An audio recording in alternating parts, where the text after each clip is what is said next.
primeira mesa redonda, que são diálogos setoriais, estratégias de representação e defesa para o desenvolvimento sustentável.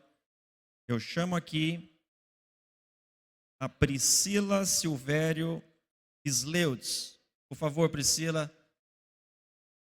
muito obrigado pela sua presença. Priscila, que é uma das diretoras da Associação Brasileira de Irrigação e Drenagem, e uma representante importante, produtora rural, e muito importante para o setor agrícola. Priscila, obrigado pela sua presença. A palavra é toda sua.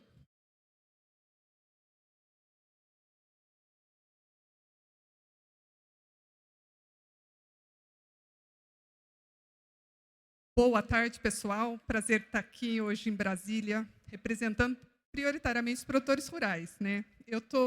Vocês vão ver na minha apresentação. Hoje eu vou me apresentar um pouquinho para vocês entenderem da onde eu vim, né? Não sou daqui do Distrito Federal, sou de São Paulo. Sou engenheira agrônoma e produtora rural. E hoje eu estou como presidente da Câmara Temática de Agricultura Sustentável e Irrigação do Ministério da Agricultura. Ou seja, eu não sou funcionária do Ministério da Agricultura. Estou lá como representante do setor agropecuário.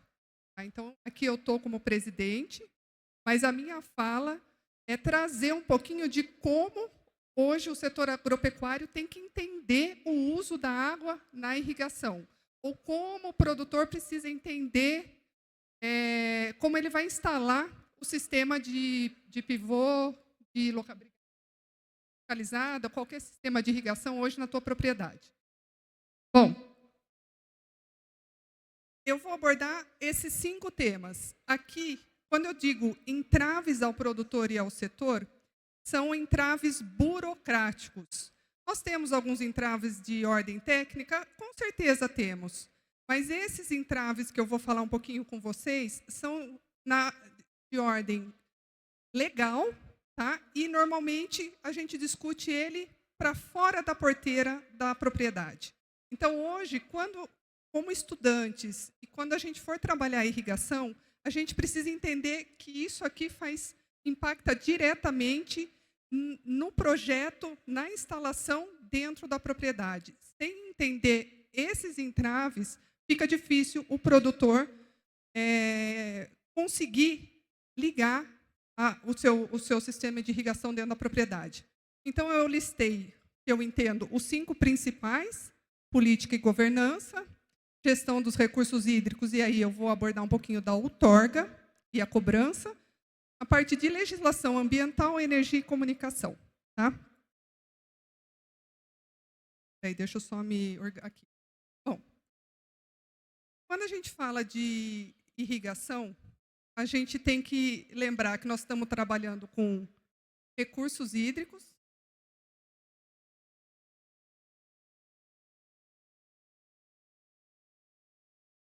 Só um pouquinho. Bom, então, quando a gente fala de água para a agricultura ou fala de irrigação, a gente está falando de recursos hídricos, a gente está falando de meio ambiente, a gente está falando de agricultura e a gente está falando de energia. Então, não tem como falar de irrigação se a gente não pensar nesses 4 pontos.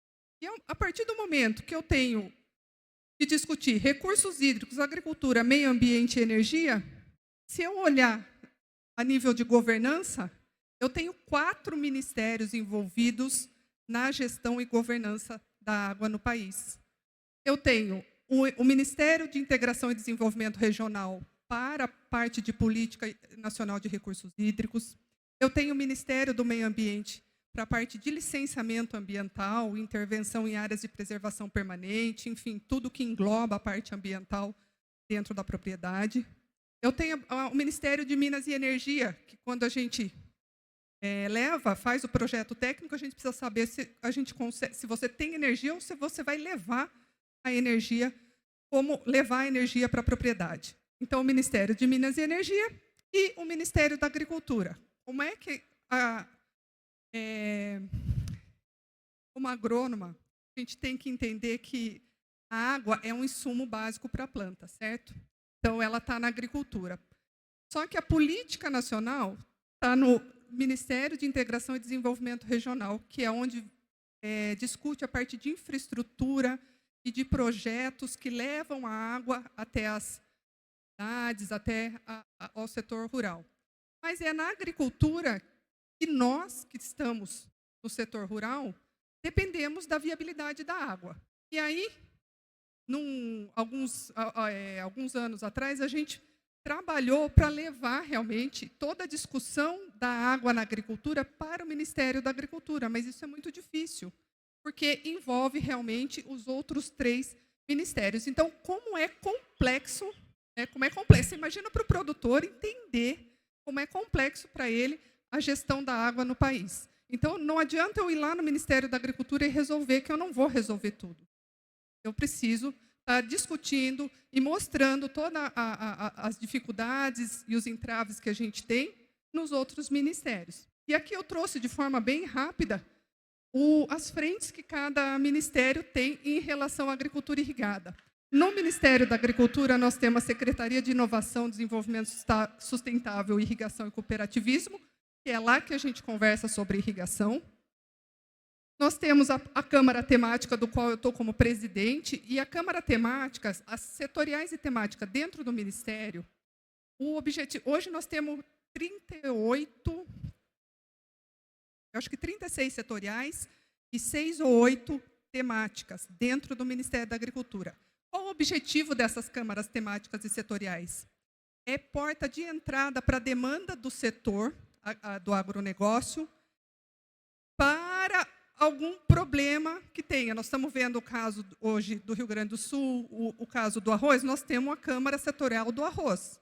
Então, a Câmara está ali para ajudar a discutir tecnicamente as políticas públicas juntamente com o governo. Nós temos entidades que representam os produtores, as empresas, as instituições, as universidades, estão todas nessas câmaras setoriais e temáticas para discutir sobre os problemas que cada setor tem. Tá? O plano ABC+, o Gustavo abordou muito bem, não vou abordar novamente, que eu vi que ele estava falando bastante do plano. Nós trabalhamos indicadores, a política agrícola é lá também. O programa Irriga Mais, que está ligado à política agrícola, também é discutido no Ministério da Agricultura. E o órgão colegiado, nesse caso, é o Conselho Nacional de Políticas Agrícolas. Aí é onde que a gente discute o Plano Safra. Enfim, no MIDR eu já falei que é a parte de segurança hídrica. Aqui, e eu vou falar um pouquinho mais para frente, que está ligado hoje com a irrigação propriamente dita, são os polos de agricultura irrigada que nós temos no país. Isso foi um ganho para todos os produtores, para as regiões que têm uma relevância e usam bastante realmente a água na agricultura. Eu vou apresentar um slide sobre ele. Temos os projetos públicos de irrigação, o SNIR, que é o Sistema Nacional de Informação, projeto de reuso, e o órgão vinculado, neste caso, é o Conselho Nacional de Recursos Hídricos. Então, nós temos de políticas agrícolas lá, Nacional de Recursos Hídricos aqui, e no meio ambiente nós temos o CONAMA, que eu acredito que todos já tenham ouvido falar. Então, as regras aí da legislação ambiental. E o Ministério, né, do Meio Ambiente, que tem a parte do Plano Nacional de Adaptação a Mudanças Climáticas, enfim, e CONAMA como conselho. Bom, e rapidamente, gente, eu não vou passar a política, mas se a gente está falando de gestão e governança, não tem como eu começar com a Política Nacional de Irrigação. Então, hoje nós temos uma política de irrigação no país, é a 12787, de 11 de janeiro de 2013. Tá? Trouxe rapidamente para vocês o objetivo e a gente tem trabalhado, eu falo o setor do agronegócio, produtores irrigantes organizados no país, que eu vou mostrar quais são ao final da minha apresentação, a gente tem discutido com o governo dentro desses objetivos da política nacional, principalmente para incentivar a ampliação de área irrigada, aumento de produtividade, promover o desenvolvimento local e regional. Ele impacta diretamente na geração de emprego e renda. Enfim, a gente tem trabalhado dentro dos objetivos da política nacional. Aí estão alguns dos instrumentos possíveis de ser trabalhado dentro da política. Nesse caso, os planos e projetos, E nós estamos na semana, né, do Dia Nacional da Agricultura Irrigada, agora dia 15 de junho. O Linneu vai falar mais, vai falar depois de mim sobre isso. Mas dentro dessa semana, a gente está trazendo a discussão de algumas coisas importantes dentro do instrumento da Política Nacional de Irrigação.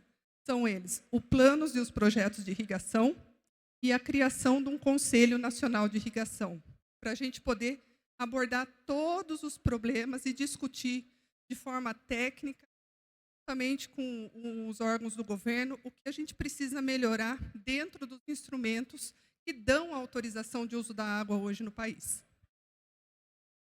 Bom, aqui os polos, eu peço perdão, que eu não atualizei, são 12 hoje, o último acho que foi do Espírito Santo, mas a importância dessas regiões no país, né, que é Bahia, Goiás, Minas, Mato Grosso, Rio Grande do Sul, São Paulo, são referência, como, olha a área, nós temos mais de 1 milhão de hectares irrigados aí nesses polos de agricultura irrigada, e eles foram reconhecidos pelo Ministério do Desenvolvimento Regional como importantes polos de desenvolvimento econômico e social, que vem da ampliação da agricultura irrigada naquela região. Ou seja, o principal desenvolvimento econômico naquela região, quem leva é a agricultura irrigada, no caso. E, a partir dessa organização territorial, a gente consegue trazer demandas de logística, de infraestrutura, de melhoria de regulamentação. A parte ambiental, a gente consegue discutir de forma mais organizada junto ao governo, através dos polos de agricultura irrigada. Aqui, de forma bem rápida, são alguns projetos de lei que estão tramitando no Congresso e são de interesse diretamente do produtor rural irrigante, é só para conhecimento, não vou discutir e não vou detalhar nenhuma delas. E, continuando nos entraves, e eu acho que esse aqui é o mais difícil hoje, é sobre a gestão dos recursos hídricos. O porquê que este é o mais difícil de a gente avançar? Porque a outorga é um instrumento de gestão da política nacional e estadual de recursos hídricos. Ou seja, é através da outorga que a gente tem o direito ou não do uso da água. Bom, e se a gente pegar a Lei 9433, que é a Lei das Águas, no artigo 1º diz que a água é um bem de domínio público, ela é um recurso natural limitado e dotado de valor econômico. Em situação de escassez, o uso prioritário dos recursos hídricos é o consumo humano e a dessedentação de animais. Isso a gente viu, né, no Brasil, quantas regiões já tiveram uma escassez hídrica nos últimos anos, né, e como é que a gente faria governamentalmente ações, né, para não faltar água nem para cidades, nem para a área rural. Então, está na lei e, realmente, uso prioritário, normalmente, é o consumo humano e a sedentação de animal. A gestão dos recursos hídricos deve proporcionar o uso múltiplo das águas. A bacia hidrográfica é a unidade territorial, por isso vocês já devem ter escutado nos comitês de bacias hidrográficas. Então, é a unidade de planejamento territorial da lei, né, da Política Nacional de Recursos Hídricos. E o mais importante, diferente da maioria das leis que nós temos no país, a Lei das Águas, ela é para ser feita de forma descentralizada e participativa. E a participação é do poder público, dos usuários e das comunidades. Então, essa diferença nós temos em relação às outras leis no país. E aqui, os principais instrumentos de gestão de recursos hídricos. O plano de recursos hídricos, que ele pode ser elaborado, o plano de bacia, que no caso é em cada bacia, ou o plano estadual de recursos hídricos, ou ainda o plano nacional de recursos hídricos. Tá? É o principal instrumento de gestão hoje. Depois, a outorga, eu deixei a sigla DAEE, que é do Departamento de Águas e Energia Elétrica do Estado de São Paulo, mas cada estado tem uma sigla diferente, cada estado tem o seu órgão regulamentador. O enquadramento dos corpos, que é a classe da água da mais limpa até a que tem a maior concentração de dejetos e efluentes, o sistema estadual de informação e a cobrança pelo uso da água. Então, são esses os instrumentos, e eu deixei esse mapa aqui propositalmente do Estado de São Paulo para mostrar a disponibilidade hídrica no Estado e quão importante é a gestão feita por bacia hidrográfica. Eu não tenho como fazer a mesma gestão de água nesta região com a região que está em vermelho. A região que eu sou produtora é nesta região aqui, do Sudoeste Paulista. E hoje é a maior área irrigada do Estado, já mais que 200 mil hectares irrigados na região, não é município.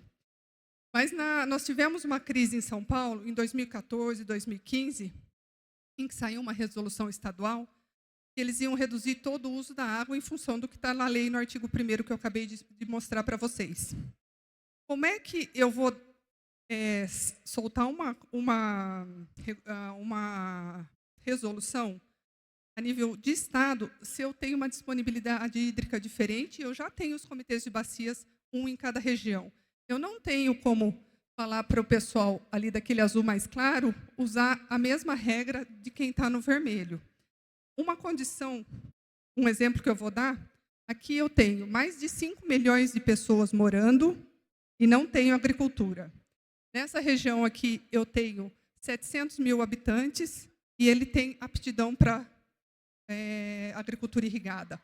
Não dá para fazer gestão igual, conhecendo o Estado, conhecendo a dinâmica das bacias. Essa é a importância do desenho que acontece hoje na Política Nacional de Recursos Hídricos e vem contribuir aí para a gente fazer uma melhor gestão, tendo uma visão mais local, conhecendo as regras mais amplamente. Bom, aqui a composição dos comitês, para quem não conhece, normalmente ela é tripartite, ou seja, membros do governo, igualmente membros da sociedade civil e usuários da água. Eu trouxe um exemplo aqui territorial do Comitê do Rio Paranapanema. Então, aqui nós temos 3 comitês do Estado de São Paulo e 3 comitês do Estado do Paraná. Então, junto o Comitê Federal, por ser um rio de domínio da União, no caso, o Rio Paranapanema, que ele faz divisa com 2 estados. Então, você tem uma área maior de bacia para fazer a gestão e governança. Então, ali, juntamente com o comitê, nós temos os conselhos estaduais e o Conselho Nacional de Recursos Hídricos. Se você for desenhar um organograma, os comitês estão embaixo, nós temos o Estado e o governo federal em cima. Aqui é só a título de conhecimento, como eu sou de São Paulo. Se a gente vier nesse mapa aqui, eu sou dessa região. Hoje, como eu falei, é a maior área irrigada do Estado, então concentração de pivô central, a irrigação por pivô central é nessa área. Nós temos um pouquinho nessa área e um pouco nessa área. Tá? Mas hoje, de acordo com esse gráfico pizza, 49% já é de 2014, então acredito que ele já é mais que 50% da área irrigada do Estado é lá na minha região, e também mais de 50% dos sistemas de irrigação também estão na minha região. E os vermelhinhos ali é um zoom daquele mapa, mostrando aí que em 2015 eu já tinha 86, 87 mil hectares, hoje a gente já passou de 200 mil hectares irrigados. Bom, aqui é um resumo para a gente mudar para os próximos, mas de que forma a irrigação tem a ver ainda com a gestão. Na política nacional, os instrumentos que eu acabei de citar, o setor agropecuário é o maior usuário, sempre será, não só aqui no Brasil, como a nível mundial. Então, nós precisamos estar nas mesas de discussão. Se somos o maior usuário, as pessoas precisam entender como é que funciona a dinâmica do uso da água na agricultura. Ela é diferente do saneamento, ela é diferente da indústria, e ela é diferente do comércio ou das residências. Quando a gente usa a água para irrigar, parte daquela água a planta absorve, parte da água infiltra no solo e abastece o lençol freático, parte da água escorre, parte da água volta em forma de nuvem, no ciclo hidrológico. Tem alguém que está me questionando, mas aí a gente conversa no final. Enfim, mas basicamente nós temos essa movimentação da água diretamente no solo. Como é que é a movimentação da água no saneamento? A partir do momento que a gente abre a torneira, a gente devolve como? Suja, como esgoto. A indústria faz como? Suja. E quanto custa isso para tratar? A gente hoje todo mundo fala em reuso da água, mas quanto custa para você reutilizar aquela água que você sujou? E, de certa forma, a agricultura, com todos os seus detalhes, eu estou sendo bem generalista aqui, a parte da água já continua no ciclo hidrológico e ela está limpa no sistema. A gente busca sempre a melhor eficiência produtiva e a gente precisa mostrar isso dentro da gestão dos recursos hídricos. Sistemas irrigados, o Gustavo já falou. E os principais entraves são os processos distintos que nós temos nos órgãos regulamentadores. Federal trabalha de um jeito, os estados de outro. O tempo de resposta é muito demorado. O produtor está entrando com um projeto de irrigação no banco, tem financiamento, o projeto técnico está pronto. Às vezes, ele depende de um documento que chama outorga de direito do uso, e esse documento depende de quem? Do governo. Então, não depende dele, e ele está parado com o processo dentro de um financiamento que pode acabar daqui um dia, daqui 2 semanas, enfim. Então, são processos e dinâmicas que precisam ser melhoradas e a gente vem trabalhando para que isso aconteça. A parte ambiental não é diferente. A gente vem discutindo isso tanto no Código Florestal quanto na Lei da Mata Atlântica. A inclusão da reservação de água, acumulação de água em reservatórios para irrigação, como de utilidade pública, que não estão nem no artigo do Código Florestal, nem no da Mata Atlântica. Então, a gente gostaria que fosse incluído aí a reservação de água para irrigação. E a CONAMA 284, que dispõe sobre o licenciamento de empreendimentos de irrigação, que eu não concordo com essa CONAMA, porque, para mim, irrigação não é empreendimento. O que é empreendimento, para mim, é agricultura irrigada. A irrigação é uma tecnologia de molhamento de planta, que eu estou colocando lá como um pulverizador, como uma colheitadeira, dentro de uma área consolidada. Então, eu não precisaria de licenciamento ambiental para isso, porque eu estou só aprimorando e melhorando a minha eficiência produtiva naquela mesma área. Então, eu acho que, nesse caso, os projetos de irrigação não precisariam de licença. No estado de São Paulo, não precisa. Em alguns estados, a gente precisa fazer o pedido. E o cadastro ambiental rural, ele já me aplicou ali 10 minutos, eu já estou correndo e eu falo bastante. Mas eu queria só trazer um exemplo meu, do cadastro ambiental rural. Eu fui pedir uma autorização de intervenção em área de preservação permanente, na APP, para colocar ponto de captação, uma bomba, para irrigação. E eu tive um problema de documentação, foi totalmente administrativo, isso eu, como produtora rural.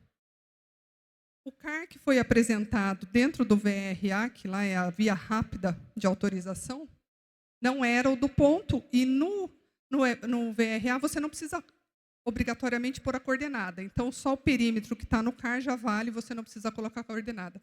E aí, o prestador de serviço que fez o trabalho para mim, ele não viu isso. E deu entrada com o CAR não daquele local. Resumindo, gente, eu estou com auto de infração nas costas por causa de um papel errado na apresentação administrativa. Então, eu não fiz nada errado no meio ambiente, mas como o papel que deu entrada estava errado, eu estou respondendo com auto de infração. Isso aí a gente precisa melhorar a parte de processo. Desde sempre, e agora cada dia é um nome mais bonito, começamos com sustentabilidade, depois vem o ESG, que agora entra a governança, mas desde sempre o produtor rural faz isso. A parte ambiental, ele tem que seguir as regras do Código Florestal, da Lei das Águas. Na parte social, principalmente as normas trabalhistas, se ele não fizer, o Ministério Público está em cima. A parte de governança, sucessão, unidades familiares, toda a vida o produtor rural trabalhou com ESG sem ter o nome ESG. E aqui a parte de energia. O Gustavo falou um pouco, falou até melhor que eu vou falar, mas eu trago a dificuldade que a gente tem de disponibilidade de energia, tanto em qualidade quanto em quantidade. A gente precisa, isso é um trabalho, e os meus colegas estão aqui comigo e a gente vem discutindo isso há pelo menos uma década, né, de melhorar a qualidade no setor rural em vários estados. Temos agora essa resolução, a primeira foi a ANEEL 901 e agora a ANEEL 1000 de 2021, do recadastramento das unidades consumidoras, para o produtor não perder o benefício da redução tarifária que ele tem aí no desconto noturno. Então, se ele não fizer o recadastramento, ele perde, e para ele fazer o recadastramento, ele tem que ter outorga. Se ele tiver com o protocolo, ele não consegue. Então, toda a dificuldade de papéis que acabam sendo entrave no dia a dia, na lavoura, aí, e acabam sendo papéis. E agora a gente tem as energias alternativas, que são, no meu caso, isso daí é lá na minha propriedade, nós instalamos aí a fotovoltaica, para dar conta e para a gente ver se a gente tem um retorno aí, um menor custo aí com a energia que ainda é muito cara para os sistemas irrigados no país. Eu estou sendo rápida. Aqui é a parte de comunicação e eu gosto de usar esse exemplo, que foi um exemplo quando eu fui vice-presidente do Comitê de Bacia da minha região por 6 anos. E nós tivemos a crise de 2014, 2015 em São Paulo. E aqui, esse ponto amarelo aqui, é o ponto de captação da empresa de saneamento para 10 mil pessoas, onde eu morava. E eu estava no comitê, belo dia, escutei um diretor da empresa de saneamento falando para o diretor do departamento que emite outorga. Nós vamos lacrar a bomba dos irrigantes do Boi Branco. Onde eu moro. Eu falei, aonde? Quem? Quando? Falei, não. Nós não vamos lacrar a bomba. É um caso, eu trago esse caso de sucesso, que eu acho de sucesso, agora que eu te vi, Vitor, eu fui diretor executivo, o Vitor está ali hoje, ele está lá nas PIP, que é a Associação de Irrigantes, e a importância da comunicação.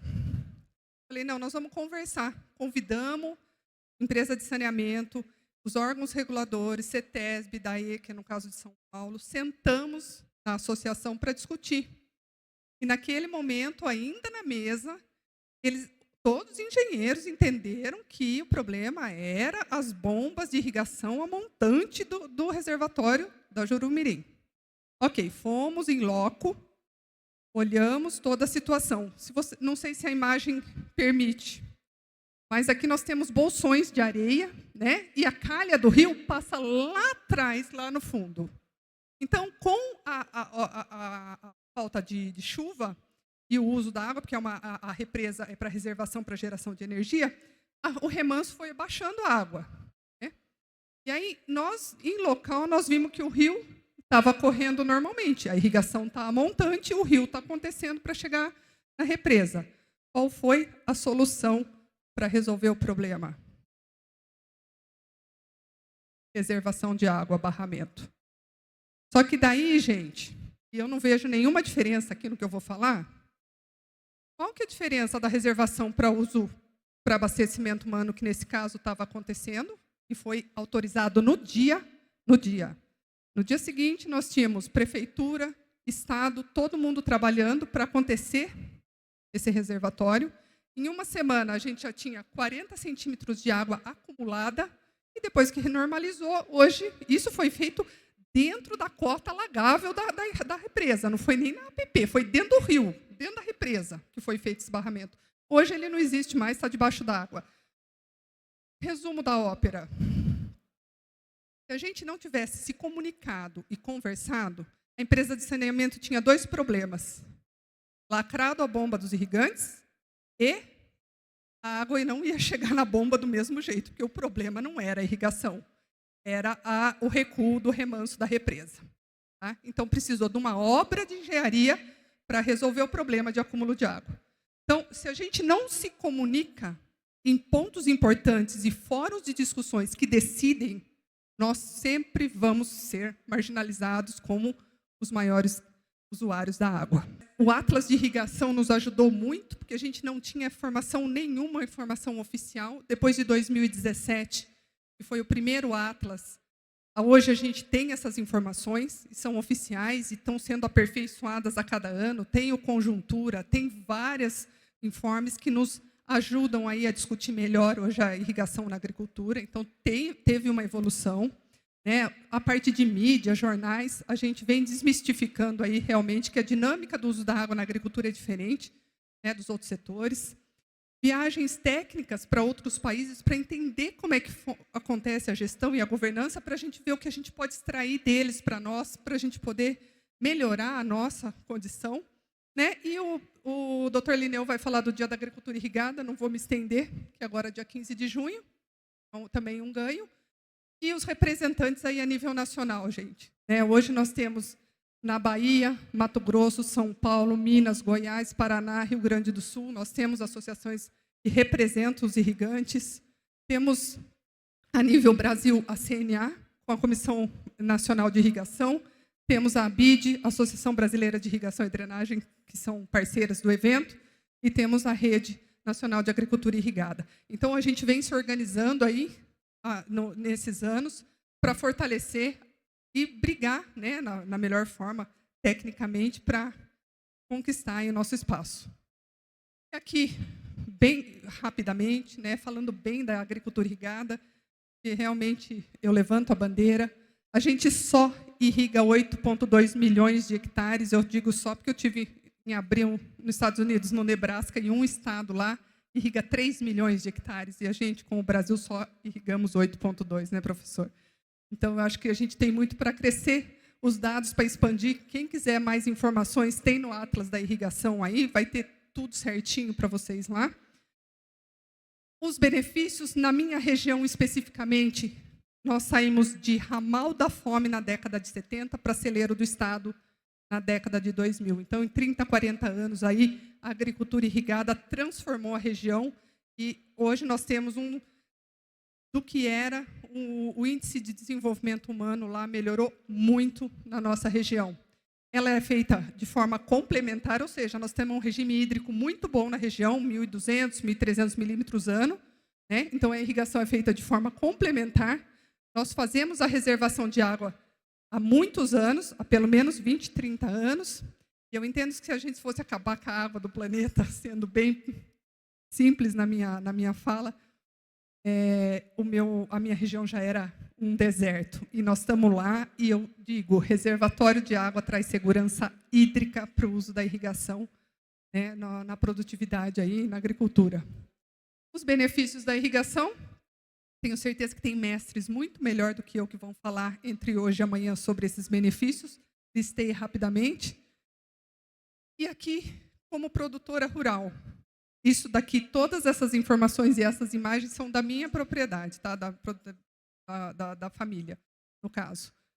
A gente tem sistemas irrigados harmonizados, ou seja, eu tenho pivô central e hoje eu tenho nas calcinhas do pivô gotejo subterrâneo, buscando maior...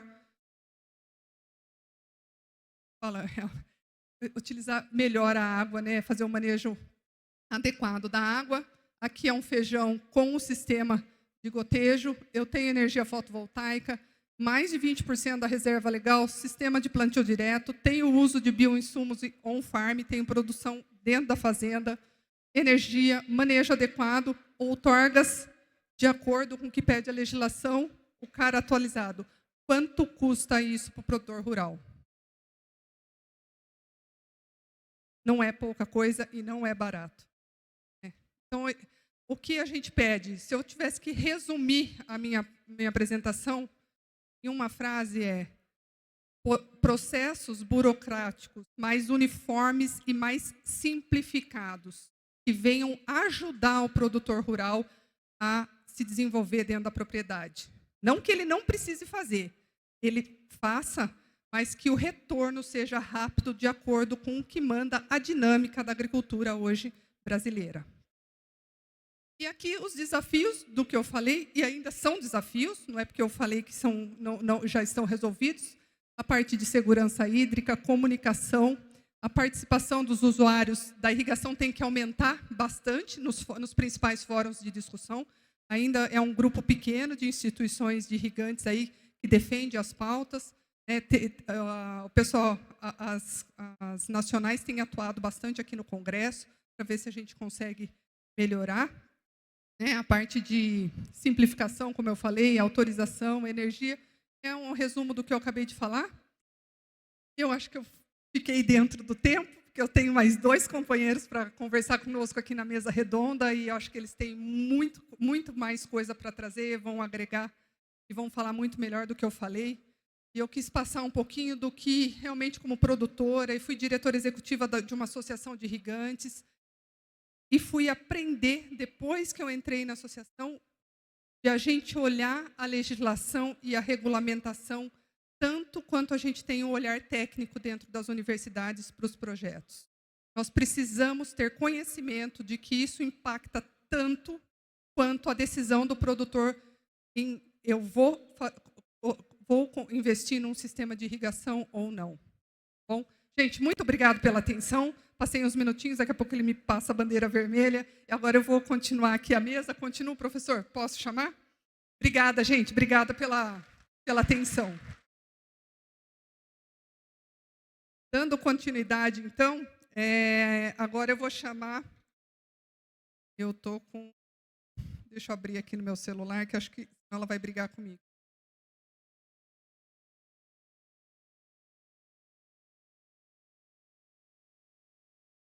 Eu vou chamar para apresentação a Jordana Girardello, da CNA, Confederação da Agricultura e Pecuária do Brasil, para falar sobre agropecuária sustentável e a força da representação setorial. Boa tarde a todos. Eu sou Jordana, sou engenheira agrônoma pelo UFG, professor Alves, é de influência, eu segui na área da irrigação. E a gente está trazendo para vocês um pouco do que é o sistema CNA, Senar, Instituto, e eu também sou pequena produtora rural no município de Bela Vista de Goiás. Minha esposa, a gente tem a produção de morango de estufa. Aqui a confederação hoje, ela está atendida pelas federações em todo o território nacional. Então a gente está falando aqui de 27 federações, uma por estado, e a CNA na representação nacional, e mais de 2.000 sindicatos rurais atendendo 5 milhões de produtores rurais que a gente tem no Brasil. A CNA, ela representa, hoje, dentro do produtor rural, 205 fóruns no Poder Executivo. E são instâncias que vão discutir exatamente sobre políticas, programas e leis que vão estar regendo e trazendo normas para os produtores. E monitoramos no Congresso Nacional 7.000 projetos de lei, tanto na Câmara quanto no Senado. 550 a gente acompanha mais de perto, né, por ter uma influência mais direta, e 170 projetos só da área de irrigação e recursos hídricos que a gente monitora, para a gente não ter a inviabilização do uso da água dentro das propriedades rurais. Aqui são números das representações da Confederação como um todo, todos os ministérios a gente atua e trabalha, e são 13 representações também em fóruns internacionais, que a gente vê cada vez mais a pressão em relação ao meio ambiente para os produtos brasileiros. Então, a gente também precisa estar nesses fóruns representando o produtor rural. Aqui é a diretoria técnica, né, que é onde a gente está, dentro da coordenação de sustentabilidade, eu como assessora da área de irrigação e recursos hídricos. Meus colegas que antecederam falaram já bastante sobre a nossa agropecuária brasileira, né, e a forma sustentável. Então, eu vou ser mais rápida. Vou trazer, eu gosto muito desse gráfico de pizza, que ele mostra muito claramente o ordenamento territorial do Brasil. E quando a gente pensa que o Brasil, como um grande produtor agrícola e pecuário, que a gente acha que usa muito da superfície de terra do Brasil para a produção. E, na verdade, para a agricultura, utiliza aproximadamente 8% para a agricultura e 21% de pastagens. Então, a gente tem 66% do território brasileiro preservado e 50% dessas áreas preservadas, elas estão dentro das propriedades rurais. Então, quem faz a preservação de fato é o produtor rural. Quando a gente compara com outros países altamente produtivos, a gente vê que o número da terra utilizada é muito maior. Quando a gente observa, por exemplo, na França, na Alemanha, 59%, 58%, 60% do território nacional é utilizado para a agricultura. Então, realmente, o Brasil ele tem um grande diferencial, né, pela quantidade de terras que a gente tem e a disponibilidade de água. E a evolução na produção de grãos do Brasil, ela se deve graças à tecnologia e ciência, e muita pesquisa. Então, se a gente observa ao longo dos anos, a barrinha em verde é área, tá? E o gráfico, a linha em verde, é a produtividade. Então, o Brasil ele manteve uma linha, um número de áreas estável, mas aumentou muito a sua produtividade, graças à ciência e à tecnologia aplicada no campo. E um dos grandes propulsores disso foi o plantio direto. Então, o Brasil, por ser tropical, precisou usar ciência e tecnologia muito antes de qualquer outro país, que faz uma safra, porque depois gela tudo, mata todo o sistema que pode estar sendo desenvolvido, e você não tem como ter uma segunda safra. E no Brasil a gente fala em 3 safras. Então, o Brasil ele sempre teve desenvolvendo, junto com a ciência, a Embrapa foi o grande braço, né, dessa pesquisa. Então, a gente fala que houve um efeito poupa-terra. Toda essa ciência e tecnologia poupou 188 milhões de hectares serem abertos, porque a gente teve o aumento da produtividade. E na pecuária foi da mesma forma. Então, a gente observa que a gente melhorou o desenvolvimento, então a gente conseguiu pôr mais unidades animais por hectare. Com isso, a gente também teve o efeito poupa-terra de 50 milhões de hectares estarem sendo abertos. E quando a gente vê a disponibilidade, não preciso nem falar que o grande player para responder à demanda e à segurança alimentar do mundo é o Brasil, porque ele tem terra e ele tem água. Então, isso traz uma responsabilidade ainda maior para o Brasil e o produtor precisa incorporar, como a Priscila colocou, dentro da sua atividade. Ele já vem fazendo isso ao longo dos anos e das décadas. O Plano ABC, né, que o Gustavo colocou também, onde a gente, nos primeiros resultados, 2010, 2020, já atingimos a meta voluntária que o Brasil se propôs. Vale lembrar que os outros países estavam falando em vamos a partir de 2030. O Brasil já jogou uma meta voluntária e cumpriu a meta. Então, o Plano ABC, que é o plano operativo, realmente ele é um diferencial mundial. Então, quando a gente discute com os outros países agrícolas, né, que dependem da produção agrícola, a gente observa muito claramente que o plano operativo ABC ele é modelo e referência mundial. E além da questão do combate ao desmatamento ilegal. É muito interessante porque lá fora eles não conseguem entender desmatamento legal e ilegal. Por quê? Porque eles não têm reserva legal. E aqui no Brasil, como a gente tem a instituição da reserva legal dentro das propriedades rurais, existe uma área que pode ser utilizada. Como eles não têm esse instrumento legal, fica confuso quando a gente fala do desmatamento legal, que é aquele permitido dentro da propriedade rural, dependendo do bioma que a propriedade está instituída.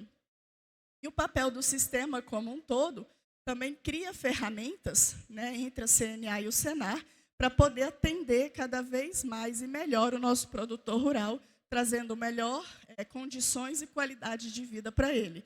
E segurança jurídica, que é o principal. É você produzir sabendo que você vai conseguir cumprir a legislação e comercializar o seu produto ao final. Além de vários cursos e cartilhas que são disponibilizados e são feitos de forma gratuita. Então, o Senar, que é o braço de capacitação e de inovação e levar a tecnologia ao produtor rural, ele é totalmente gratuito. Então, o produtor ele tem todas essas capacitações de forma gratuita.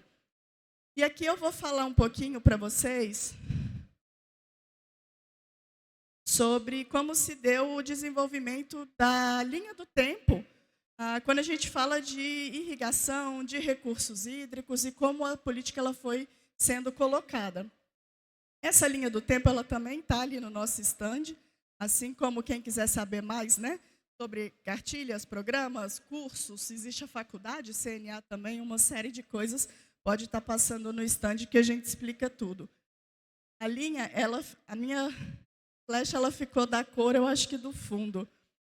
Mas a Priscila colocou também que em 97 a gente teve a instituição, né, da política de recursos hídricos, a política nacional, e a partir daí a gente tem vários decretos, resoluções e leis que vão ajustando e alterando a forma que o produtor rural deve trabalhar para atender a legislação. Então a gente vê que é uma quantidade muito grande de normas e todas aquelas conquistas e atuações são coisas que a CNA, a comissão, está monitorando para que a gente não venha a ter inviabilização. Além de estar participando e levando a como que se dá a produção agropecuária brasileira em colegiados, eventos e fóruns nacionais e internacionais, justamente para fazer a parte da comunicação também, que a Priscila colocou, que é uma dificuldade do setor. Mostrar tudo o que é feito dentro da porteira, colocar todas as experiências exitosas e aprender também com outros países novas tecnologias e novas formas de gestão dentro do uso da água nas propriedades rurais. Então, são encontros nacionais de comitês de bacia, são os simpósios, os Fórum Latino-Americano das Águas, que aconteceu pela primeira vez no ano passado. A gente também teve o simpósio, a gente teve o congresso, né, do Inovagre ano passado, o CONIRD, esse ano vamos ter outro.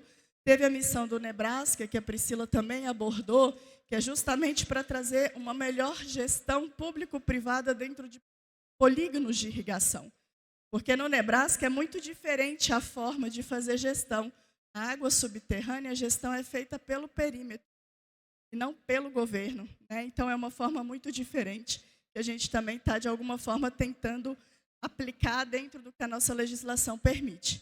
O Fórum Mundial da Água, que aconteceu agora, né, no finalzinho do mês, na Indonésia, a gente pôde estar levando as experiências do Brasil, como que é o processo, conversando com outros produtores e com outros ministérios de agricultura dos outros países.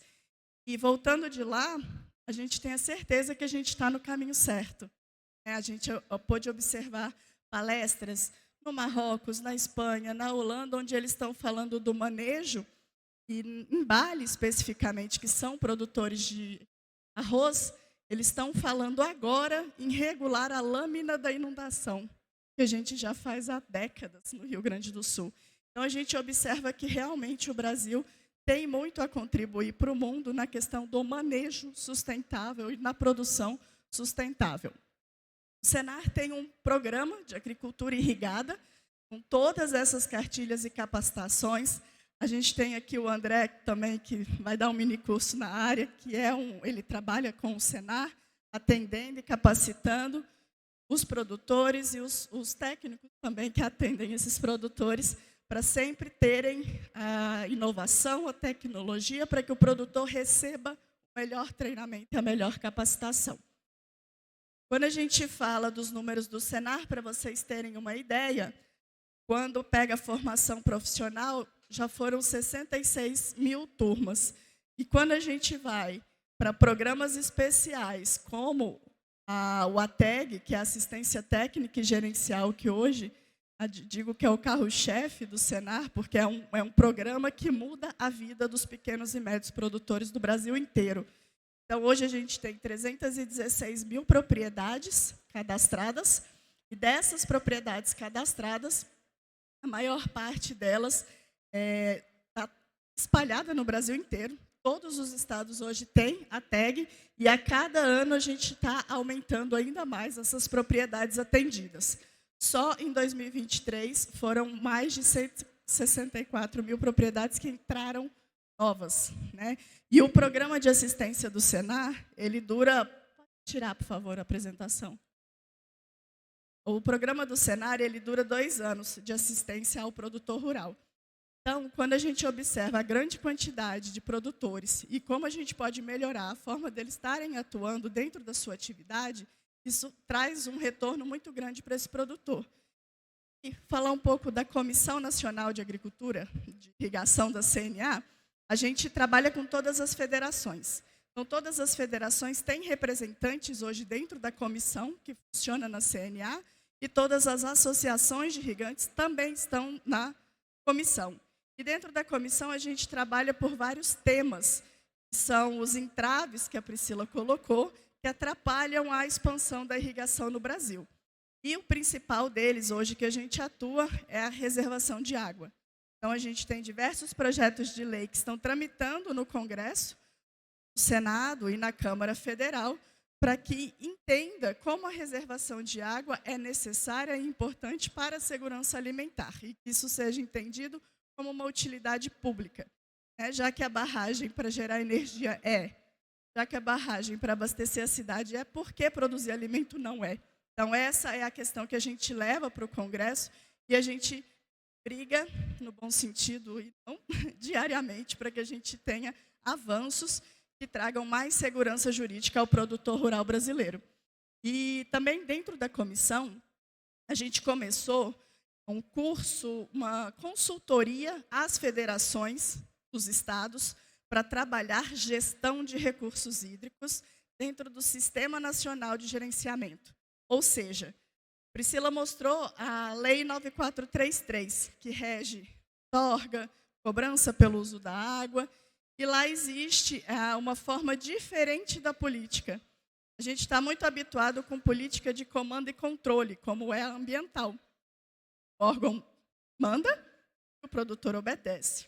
Já a política de recursos hídricos, ela é descentralizada e participativa. Então, ela é de baixo para cima. As decisões vêm dos comitês de bacia hidrográfica. E os comitês, como a Priscila colocou, é tripartite. A gente tem poder público, sociedade civil, e aí a gente tem as sociedades, as ONGs e as OTEPs, que são instituições de ensino e pesquisa, e os usuários. E o irrigante é um usuário dentro do setor de usuários. Os outros usuários, indústria, saneamento, energia, turismo, todos esses entram naquela terceira parte. Então, a gente precisa trabalhar a nossa representação dentro dos comitês de bacia, dentro desses colegiados. E aí, eu fico feliz de ver muitos estudantes, porque a gente tem poucas pessoas que vão para essa área de recursos hídricos, no sentido de gestão. Então, hoje, a gente não tem um grande volume de técnicos que estejam capacitados para poder atuar dentro do Sistema Nacional de Gerenciamento de Recursos Hídricos. E o nosso objetivo com essa consultoria, que a CNA, a consultoria está fazendo com as federações, é que os estados e os representantes eles se qualifiquem para melhorar o debate dentro desses colegiados. E, às vezes, nem os produtores entendem a importância de um comitê de bacia. Mas o comitê de bacia, ele define conflito pelo uso da água. Então, a gente tem um exemplo emblemático, que é a usina de Batalha. E a usina, eu falei que ela não podia ter saído com outro nome, porque ela realmente gerou um conflito, uma batalha muito grande, na região de Cristalina. E dentro do comitê de bacia, 5 anos de decisão e discussão e conversas, houve a primeira priorização para a irrigação, em detrimento da outorga da geração de energia.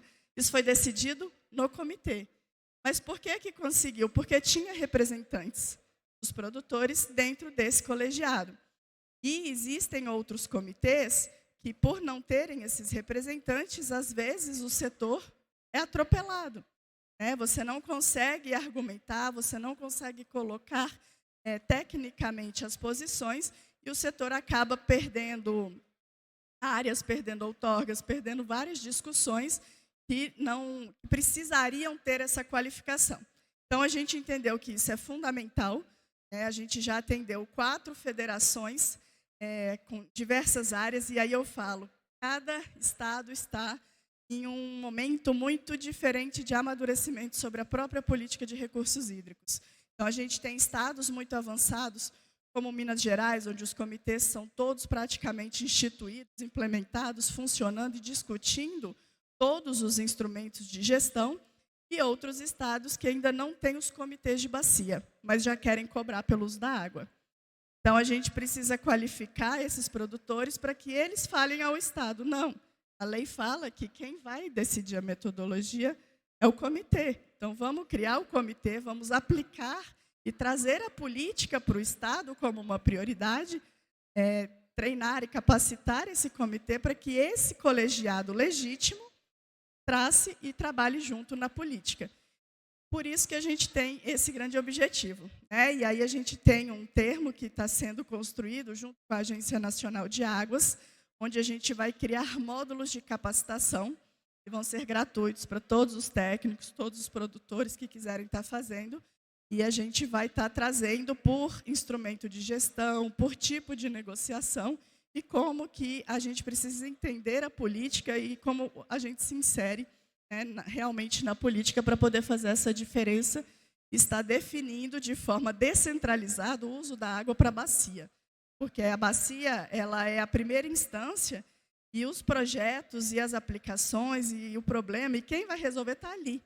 Então, é uma lei muito diferente, é uma lei muito avançada, mas que, por ser descentralizada, ela sofre muitas ameaças no próprio Congresso. A gente tem vários projetos de lei que tentam tirar a forma descentralizada da política, para voltar a ser de cima para baixo.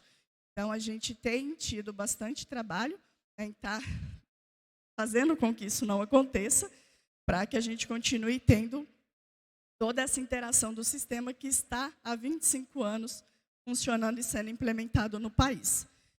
E eu vou deixar mais também um tempo para o debate, para tirar dúvida e para a conversa, e a gente fica à disposição de todos vocês para estar podendo contribuir, colaborar e construir uma nova forma e uma gestão melhor dos usos eficientes dos recursos hídricos junto com os produtores. Obrigada.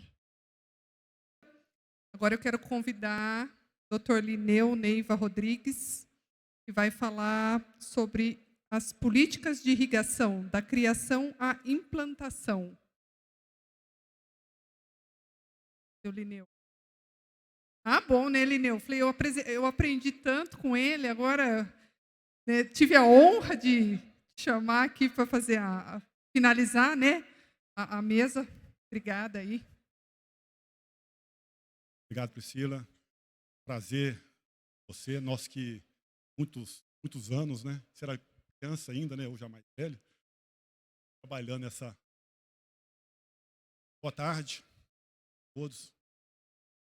É um prazer estar aqui, parabenizar os organizadores, começando aí pelo Gava, né? Que foi o idealizador, Alves. Não é fácil a gente organizar um evento desses. Parabéns aí pela organização. Importante ter esses eventos. Tá? Eu mudei um pouco o título da minha fala, porque eu percebi que tinha muito estudante. Minha fala vai mais para os estudantes. Então, nós estamos hoje, passamos amanhã hoje em outro evento, também um evento mais estratégico, falando sobre agricultura irrigada. Então, a gente acaba, aí hoje é um momento, na verdade, para a gente importante, viu? Porque nessa semana, deve-se ter falado muito hoje aqui sobre isso, é a semana do Dia da Agricultura Irrigada. Então, oficialmente, sábado, oficializado, dia 15/6, é o Dia da Agricultura Irrigada, e os estados também estão copiando esse dia. Espírito Santo foi o primeiro, depois Paraná e agora Goiás. O nosso Goiás também já tem o Dia da Agricultura Irrigada oficializado na mesma data aí do Dia Nacional da Agricultura Irrigada. Então é importante, a gente que está há muito tempo nisso, a gente fica até emocionado, né, com essa data. Vou falar um pouco de agricultura irrigada, desafios, estratégias, representações. O objetivo aqui não é ficar delongar muito, cansar vocês muito com a minha fala. Eu vou trazer algumas coisas, algumas mensagens aí que eu acho importante. Tá bom? Depois nós vamos ficar aí. Trouxe alguns livros para os estudantes que aguentarem ficar até o final. Alguns livros aí para distribuir para vocês, tá bom? Vamos ficar. Eu gosto de começar essa fala aí destacando que Os primeiros relatos da agricultura irrigada surgiram há mais ou menos há 10 mil anos. E a agricultura irrigada ela é responsável pelo jeito que a nossa sociedade é hoje. A gente só pode estar aqui hoje conversando porque a agricultura irrigada teve excesso de alimento.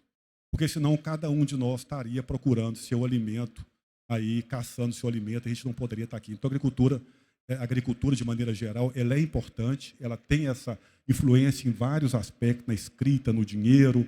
E quem quiser saber um pouquinho mais, eu coloquei aqueles 2 livros ali que vocês podem buscar mais informações sobre isso. E quando a gente pensa no mundo, né, a gente tem algumas preocupações. Essas preocupações, hoje, elas são um pouco diferentes, porque nós temos guerra, tivemos Covid, mas, no geral, se a gente, num tempo médio, aí, as preocupações elas não mudam muito, elas são essas. Isso que foi feito em 2015, para os próximos 10 anos.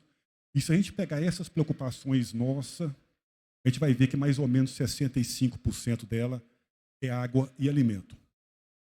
A gente só se movimenta por água e alimento. Faltou alimento, tem guerra, faltou água, tem guerra, a gente movimenta por causa disso. Isso aí move a nossa vida, esses 2 fatores. E no mundo a gente tem mais ou menos 4 em cada 10 pessoas que moram em alguma região que não tem alimento, mais ou menos 800 milhões de pessoas passando fome. Eu escrevi esse artigo aí, que eu deixo para vocês pensarem depois. Num país que tem 12% das reservas hídricas, a gente não pode ter restrição de água. Nosso problema é muito mais temporal e espacial do que um problema hídrico na maior parte do país. Um lugar que tem muito, outro tem pouco, você pode transpor. Essa época, a época seca, teve muita água, boa parte dela foi embora e agora faz falta. Então a gente tem que pensar nessas coisas. E o Brasil? O Brasil, em 68, a gente passava fome. O ano que eu nasci, o Brasil não tinha condição de sustentar o seu desenvolvimento. Hoje a gente é referência no mundo em produção de alimentos. O mundo sem o Brasil passa fome. Tá? Mas essa figura é interessante, que mostra o crescimento populacional de 1970 até 2020, mais ou menos 110 pessoas. A nossa área plantada cresceu só 20%. A nossa produção, mais de 250%. E hoje o brasileiro come 80% mais barato do que um brasileiro comia lá em 1970. Isso é tecnologia, várias delas, e uma dessas tecnologias é a irrigação. Mais de 800 milhões de pessoas em todo o mundo comem algum alimento produzido no Brasil. Então essa é uma mensagem, gente, que vocês têm que ficar, como estudante, de orgulho da nossa agricultura. O que a gente faz aqui é bem feito, e eu não estou falando de ter lido em livro, não, de ter visitado boa parte desse mundo, e a nossa agricultura ela é referência. Cumprimentar ali o professor Demetrios, chegou, é uma referência nossa aí nesse tema. Obrigado, professor. E a gente é necessário a produção, o aumento necessário na produção de alimento. Os pesquisadores, né, como o Zé Alves, eles olham para 2010, depois eles olham de novo para 2050. Todas as publicações, tudo que a gente pegar aí escrito sobre esse assunto, a gente vai ver que a gente vai ter que aumentar entre 60% e 100% a produção de alimentos para atender a demanda. 50% disso é responsabilidade do Brasil. 50% desse aumento de produção vai vir do Brasil. Tá? Essa é uma mensagem.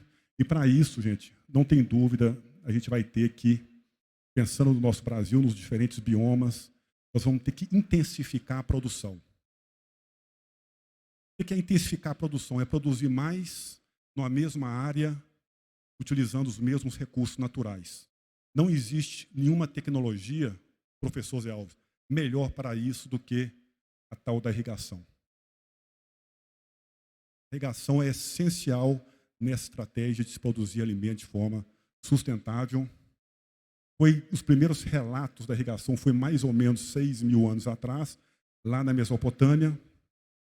Vocês podem ter mais informação nesse livro, um livro interessante. E ela é importante por todos esses benefícios. Eu não vou passar por todos eles, vou destacar alguns. Tá? Eu queria destacar aqui a estabilidade. A irrigação traz estabilidade da produção. Se você tem estabilidade na sua vida, você pode planejar. Você sabe quanto você vai ganhar, você pode planejar suas férias. A estabilidade te dá isso.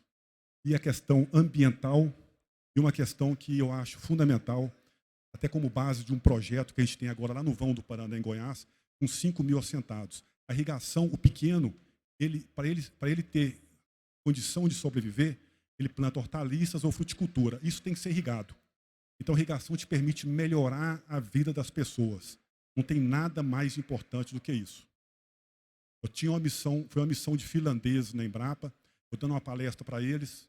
Ela perguntou, Lineu, qual a estratégia de adaptação? O Brasil, falando lá, Bruno, essa questão de mudanças climáticas, né? Eu falei, a melhor adaptação que você pode fazer é melhorar a vida das pessoas.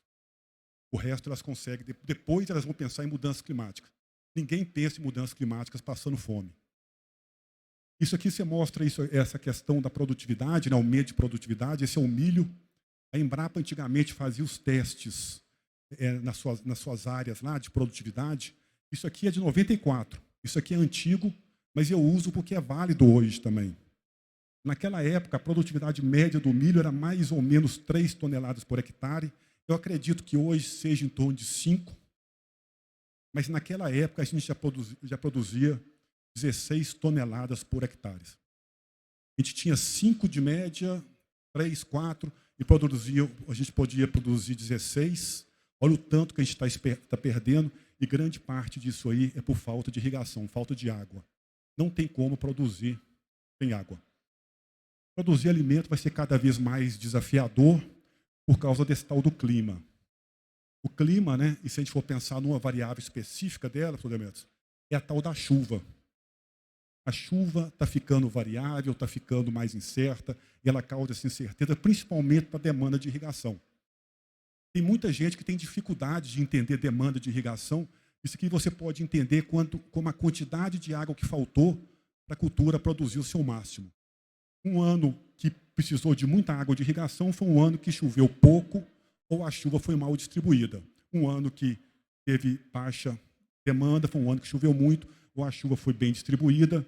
A chuva ela é incerta porque aqui nessa região onde nós estamos, no DF, chove em média 180 milímetros. Em média, se você pegar um ciclo da soja plantada em novembro, mas ela é variável. Tem ano que chove 50, tem ano que chove 357, então a média não é bem interessante. Se a gente pegar o Cerrado, é onde a gente está aqui, olha a variabilidade. Tem região que chove muito, região que chove pouco, ela tem uma variabilidade espacial muito grande também. Tá? E variabilidade temporal, isso aqui é a mudança no tempo, né, Júlia? Nós estamos entrando na época agora que não chove, onde a irrigação, então, é cada vez mais importante. E aqui, um dilema que a gente tem, que eu gosto sempre de chamar a atenção, a gente vai para os locais e as pessoas falam que chove muito, não precisa de irrigar. Não tem relação com a quantidade que chove com irrigação, mas muito mais com a distribuição. Olha aqui, nesse caso, o milho, 140 dias, esse milho plantado em 10 de janeiro, durante esse período, teve uma chuva de mais de 800 milímetros. A cultura precisou de 450, ou seja, a chuva era mais do que suficiente. Mesmo assim, nós tivemos que irrigar. Irrigamos. Então, não é o quanto chove, é mais como essa chuva é distribuída. E para onde vai essa água da chuva? 39%, 40% vira água azul no rio e 61% fica armazenado no solo. É água verde. E quem usa essa água verde? 91% é vegetação nativa. Então, quem usa a água, grande parte da água de chuva é vegetação nativa, o que é importante para circular. A pior coisa que tem para a água é cidade. Quem impermeabiliza, não circula, então isso não é bom. E quem usa a água dos rios? Quem usa essa água? Ela vai para o oceano. 93% dessa água a gente não usa e vai embora. Eu estou falando isso tudo porque eu vou chegar onde o Zé Alves pediu para falar, que é a importância da gente criar as associações para fazer essa estratégia. É bom de mudar, de melhorar isso. E as mudanças climáticas, é importante a gente falar alguma coisa sobre isso. Esse gráfico aqui me convenceu mais dessa questão de mudanças climáticas. Eu não acreditava muito. Tá? Quando você pega esse gráfico, essa linha vermelha, ela mostra o modelo com o efeito nosso do homem. E a linha azul, o modelo sem o efeito, os modelos sem efeito do homem. Então, a gente mostra que sem o efeito do homem, o modelo começa a errar. Quando a gente põe o efeito do homem na produção de gases, o modelo volta a acertar. Quem quiser estudar um pouquinho mais, eu sugiro aquele livro ali, que traz muito, é um livro pequeno em inglês, mas traz muita informação interessante. Então, as mudanças climáticas têm muita incerteza, mas tem algumas certezas. A chuva vai ficar mais concentrada, ou seja, menos eventos chuvosos. Isso para produzir alimento não é bom. Tá? A gente irriga muito. Eu não gosto de entrar nesse debate. Acho que a sociedade, a economia que tem que decidir, que tem que falar sobre isso. Mas o Brasil, a gente irriga aí 2% que se irriga no mundo. A China irriga 20%, a Índia 20%, e o Brasil irriga 7,8% do que é irrigado pela China, e a China é só 11% maior do que o Brasil. Então, isso são coisas para a gente pensar, né? Sem falar se irriga muito ou se irriga pouco. Isso aqui é a nossa área irrigável, representa 3% do plantado, 13% do potencial irrigável. E a gente tem água suficiente? Isso é o que sempre se pergunta. Temos água suficiente para irrigar? Essa é a água na terra. Se a gente tirar toda a água na terra, o que é água doce é só esse pontinho aqui, ó. Isso aqui é água doce disponível. E ela é mais do que suficiente para a nossa sobrevivência. Pegando toda a hidrografia, toda a água que tem aí no Brasil, que dá mais ou menos 280 mil metros cúbicos por segundo de água nos nossos rios, o Brasil tem 12% das reservas de água doce do planeta. Não dá para falar que um país como esse tem problema de água. Lógico que em alguns lugares a gente tem que ter um olhar melhor, né? Então a gente tem um problema de variabilidade espacial e variabilidade temporal. Alguns meses tem muita água, depois tem pouco. Alguns lugares tem muita, outros tem pouco. Onde tem pouco, onde tem muito, você leva para onde tem pouco. Por exemplo, Baixio do Irecê. Fizeram a transposição do São Francisco, lá vai ser a nova Petrolina. E aqui, quando tem pouco, agora tem que ter barragens para segurar essa água. Isso chama transpor a água no tempo. Você segura ela para utilizar quando você tem. Isso aqui, então, para transpor água no tempo, a gente precisa de barragens. Olha o nosso mapa de barragens aí. Olha que coisa maravilhosa. Nós temos barragens, isso aqui é o Tocantins, as comportas no Tocantins. São várias, esse é um paper que a gente publicou, mostrando que a importância das barragens na questão de aumento da disponibilidade hídrica. Tá? Baixio do Irecê, aquela região que eu falei que a gente transportou água no tempo. Essa vai ser uma região, você não desenvolve uma região sem água e sem energia. Então, tem que ter água e energia quando você quer desenvolver uma região. E quanto de água a gente utiliza? Pegando todos os usos do Brasil, está em torno de 2 mil metros cúbicos, mais ou menos, 3 mil metros cúbicos, é o que a gente utiliza. Isso aí não dá menos de 1% do nosso total. A gente usa menos de 1% da nossa água. Tá? Então, isso é para a gente refletir. Sem água, a gente não desenvolve. Sem energia, não desenvolve. Aí começa agora nas reflexões, né, sobre isso, o que eu falei, sobre essa importância da agricultura, de desenvolver, de trazer desenvolvimento econômico, melhorar a qualidade de vida das pessoas, por meio da irrigação, produção de alimentos. Então, eu penso na questão esse monte de nome que a gente tem aí hoje. Cada hora é um nome diferente, é carbono neutro. A gente quer sustentabilidade. E a sustentabilidade ela é baseada num pilar econômico, num pilar social e num pilar ambiental. Não adianta a gente falar nessas questões sem pensar nesses pilares. E hoje eu represento o pilar econômico mais grosso do que os demais. Porque ninguém pensa em meio ambiente, ninguém pensa em outra coisa passando fome. A primeira coisa é você melhora a qualidade de vida das pessoas, você dá condição para elas, aí você vai ter mais gente pensando sobre a questão ambiental para a gente desenvolver. Isso, a irrigação é estratégico para essas coisas. Tem alguns desafios que a gente tem que pensar. Esses desafios estão relacionados à água, estão relacionados à energia, estão relacionados à água e energia e questões de legislação. Questão de legislação. Quando eu voltei dos Estados Unidos em 2001, eu comecei a trabalhar e querer entender por que a nossa irrigação não andava. Por que não desenvolvia. Então, essa questão legislativa ela é muito forte, foi um dos motivos que nós adotamos essa estratégia. Né? E os pilares da agricultura irrigada, eles são 3 também. Água azul, é lá que a gente faz a demanda dela, energia e a questão da legislação. Esses são os pilares da agricultura irrigada. Eu não gosto muito de dar nome para a água, mas essa da água azul eu dou nome para ela porque é aquela água que a gente faz a gestão dessa água. Tá bom? Esses 2 aqui são questões que a gente pode trabalhar com tecnologia e a legislação a gente tem que trabalhar por meio de associação, por meio da organização do setor. Então, tecnologia a gente tem, naquela época, já tivemos uma época como essa, hoje a gente tem o que o mundo tem de melhor, a gente tem no Brasil. O Brasil, então, é referência em questão de tecnologia de irrigação. A gente não perde para ninguém, mas nós temos que ter a questão da legislação. A legislação, então, ela impacta muito o desenvolvimento da agricultura irrigada no Brasil. E ela impacta, e hoje, toda vez que você fala da legislação, o pessoal acha que você é contra o ambiente. Não tem relação, a gente vive num país rural e não tem como você ter um meio ambiente saudável se a sua agricultura não for saudável. 80% do nosso país é rural, 1% é urbano. Tá? Então, nessa organização, nós sentimos necessidade. Está ali o presidente da RENAI, levanta a mão aí, Luiz Barcelos. Sentimos necessidade de criar uma organização para tratar essas questões da legislação, para conversar com o legislativo, para destravar algumas coisas, para explicar que se pedir a mudança de uma legislação não é ruim, é porque tem muita legislação antiga, a de 1970, hoje nós temos tecnologias mais novas, a gente tem como ter um olhar diferente para muitas questões e avançar. Melhorar a qualidade de vida das pessoas não significa atrapalhar, ser contra o meio ambiente. Então, essa foi a estratégia que nós utilizamos, criamos a RENAI.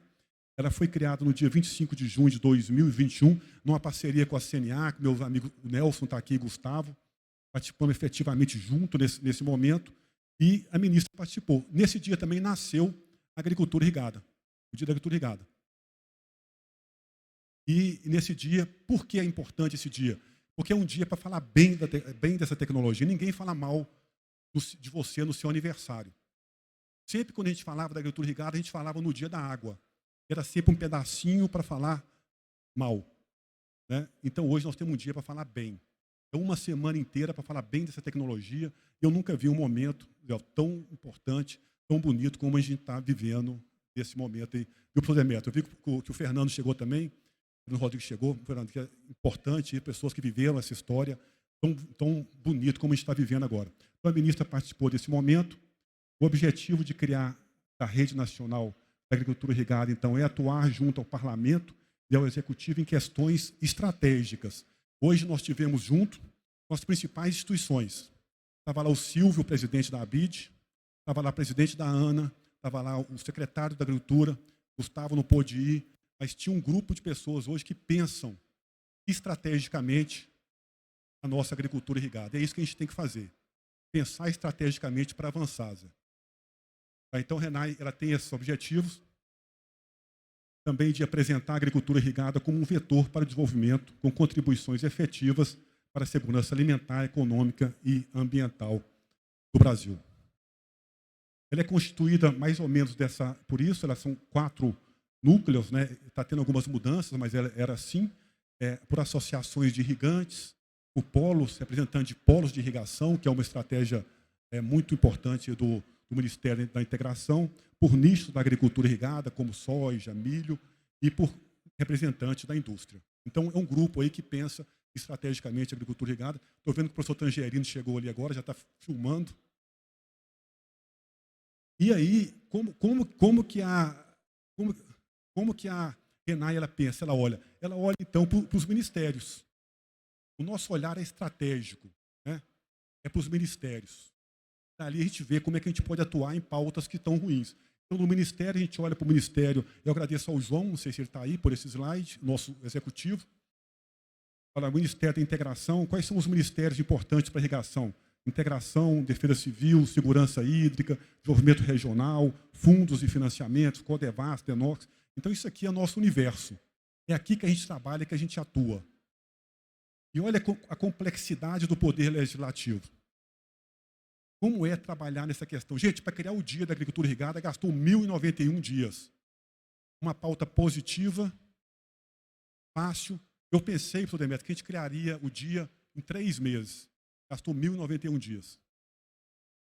Aí o Espírito Santo passou a perna e criou antes, criou 3 dias antes.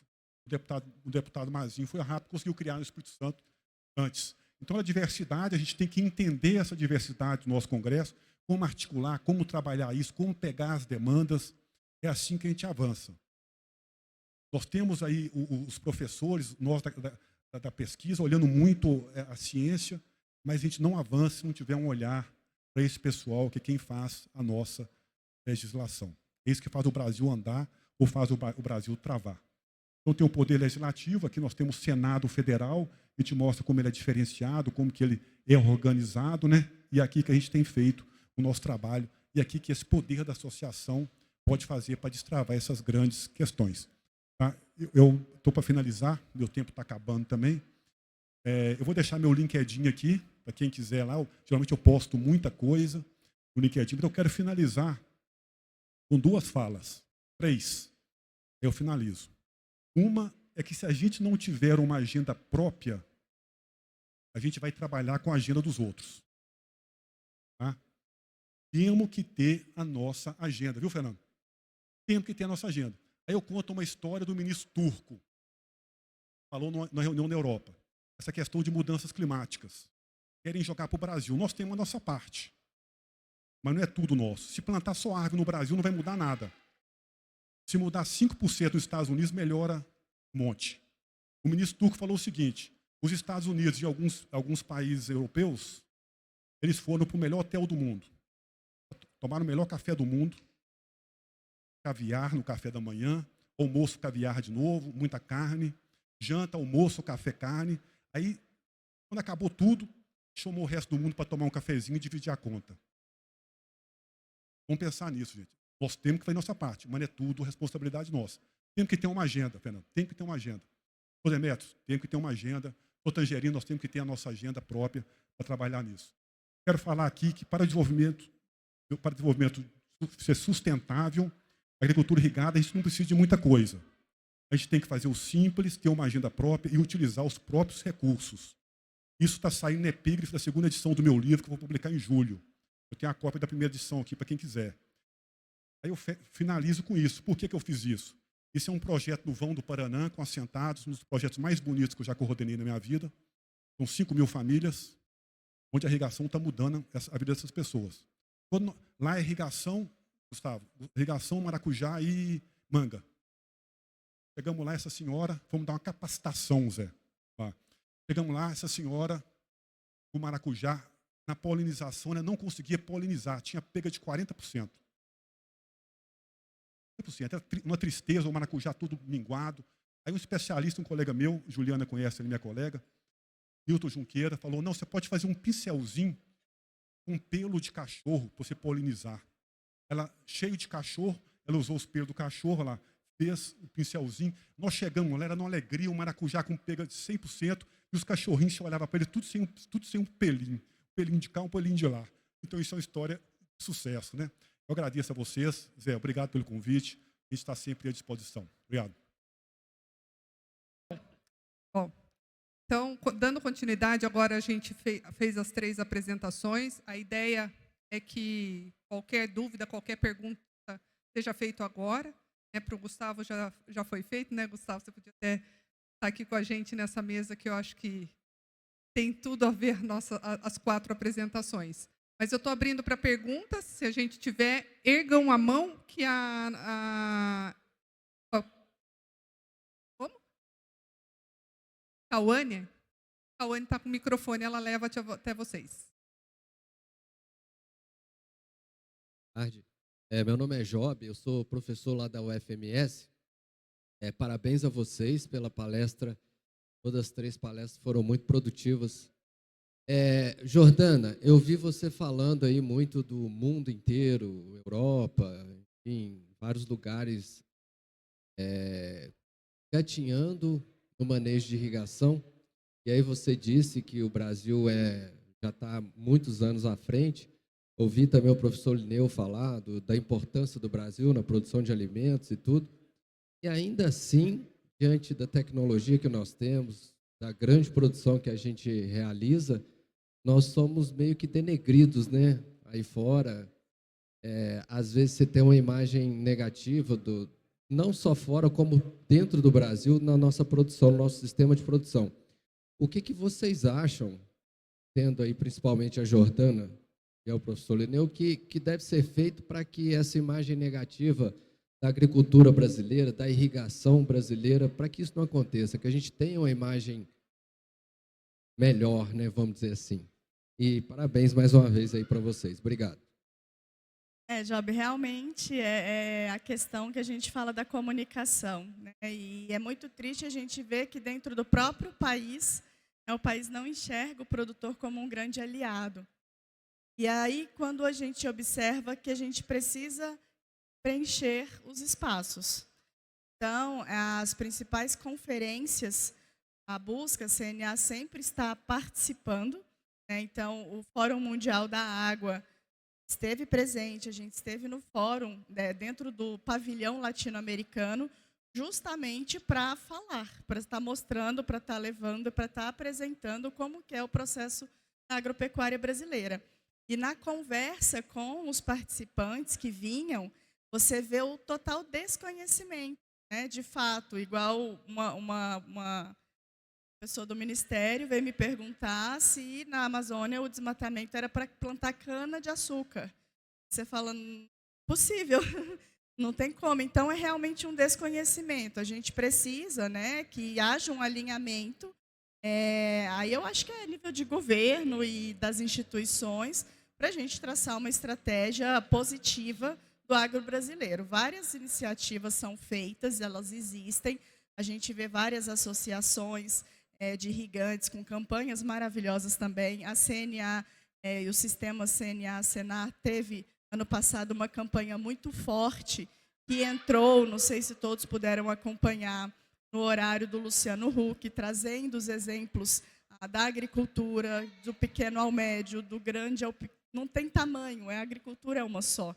Então, isso é algo que a gente precisa externalizar. A gente, às vezes, fala muito para nós mesmos, né? E a gente precisa começar a conversar com o desconhecido. E aí, uma grande iniciativa que a Comissão de Irrigação teve foi estar no INCOB. O INCOB é o Encontro Nacional de Comitês de Bacia Hidrográfica, onde a gente nunca teve um stand do setor produtor, do setor agrícola, do setor agropecuário. Ano passado, a gente conseguiu levar um stand, conseguiu mostrar as ações que são feitas e participar de importantes debates no qual o setor sempre estava de fora. Então, eu acho que a gente entrar num território onde mais desconhecido, onde não conhecem de fato tanto o setor agropecuário, e começar essa interlocução, eu acho que é uma forma de trazer para perto, porque às vezes a pessoa realmente não conhece. E aí a gente tem as campanhas que são alinhadas a nível nacional para estar melhorando cada vez mais essa imagem do setor lá fora.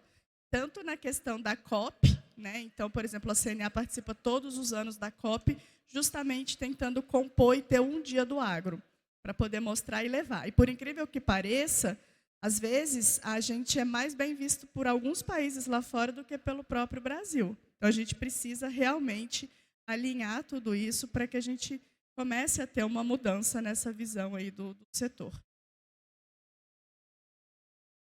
Qual é o seu nome mesmo? Job? A sua pergunta ela é pergunta de 100 milhões, né? A gente tenta trabalhar. Eu gosto de tentar desmistificar, de trazer informação da sociedade de uma forma mais clara. Mas acho que não tem outra estratégia. A gente falar, está falando mais. Momentos como esse, mesmo que seja algumas vezes, muitas vezes só entre a gente, temos que estar fazendo mais. Essa semana está sendo uma semana muito positiva. A gente traz informação boa, qualificada. O grupo está reunido, está se falando muito de irrigação. Mas, dar o próximo passo, eu acredito que a gente tem que conseguir falar com o jovem. O jovem brasileiro é urbano. 80% da população brasileira vive mais ou menos em 1% do território brasileiro. Em São Paulo, eu tinha um primo que não sabia de onde vinha o leite. É um absurdo, né? Mas acontece. Então, como a gente conversa com esse jovem? Estratégia de comunicação que a gente usa. Então, eu acho que a gente vai ter muita informação, porque o mundo hoje é polarizado. Se eu falo uma coisa aqui, ou você me classifica ou A ou como B, é a nossa sociedade que a gente, infelizmente, ninguém olha uma coisa que você quer construir. Eu estou fazendo uma coisa, eu quero construir, eu quero o bem do povo, eu quero o bem da sociedade. Não quero levar vantagem com isso. Aí se você fala, alguém fala, eu quero levar vantagem, quer ir para lá ou quer ir para B, né? Então a gente criou uma coisa estranha. Para a gente mudar isso aí, vai falar, tentar ir nos fóruns diferentes, ter uma pauta mais científica, menos ideológica, tocar as coisas de forma tranquila, mas sempre científica. Nunca, raramente eu falo, eu acho. Quando eu falo, eu acho por isso. Sempre eu trago dados, trago informação, referente a artigos publicados em revistas boas, que dá credibilidade. A gente tem que fazer isso, porque qualquer coisinha trazer um descrédito é ruim. Então nós temos que trabalhar nessas questões, mas não é uma tarefa fácil. Viu? Isso é uma pergunta, uma luta que a gente tem. A Juliana ali é jornalista, minha colega da Embrapa, a Marilei também está aqui. Acho que tem vários jornalistas aqui, que é uma tarefa difícil. Bom, eles responderam, mas eu vou complementar. Né? Como presidente da Câmara no Ministério, eu tenho sentido nas discussões, a gente precisa ter uma melhor integração de informação. Né? Nós discutimos aí os indicadores agroambientais da OCDE. E a dificuldade que nós temos de colocar dados, como o professor Lineu trouxe, informações que o Brasil já faz há muito tempo, em questionários muito mais simples que vêm do mundo para nós, que são discutidos em COPs, em fóruns de mudança climática, né, a parte de agricultura conservacionista. Então, a integração e a homogeneização de informação entre os ministérios que trabalham com essa frente, no caso, que é a agricultura, precisam ser melhor comunicadas entre o governo. Isso é um ponto que a gente vem discutindo e faz toda a diferença para quem leva a informação nos fóruns de discussão. Né? Então, isso já foi pontuado, já entende-se que precisa haver uma melhoria. Se não tiver essa integração, não adianta a gente continuar fazendo, e a gente não consegue mostrar o que a gente já faz lá fora. Foi o que a Jordana falou do Plano ABC+. Na primeira meta que foi colocada no Plano ABC, o Brasil passou aí 115% do que foi comprometido. Por quê? Porque ele sabia o que ele estava fazendo. Então, a gente precisa saber comunicar melhor a informação que a gente tem dentro do país lá fora. E isso ainda não está sendo feito de forma efetiva. A gente precisa ter esse alinhamento, né, de informação, e os ministérios em si, os departamentos que trabalham com essas informações, terem uma central única, sei lá, né, uma condição única, que toda a informação caia ali para ser melhor analisado e passado para frente, porque o Brasil realmente já faz muito, e às vezes os questionários estão aquém do que o brasileiro já faz, e a gente não consegue colocar em números, né, o que a gente já está fazendo. Obrigada, viu, João? Mais alguém? Ali, ó.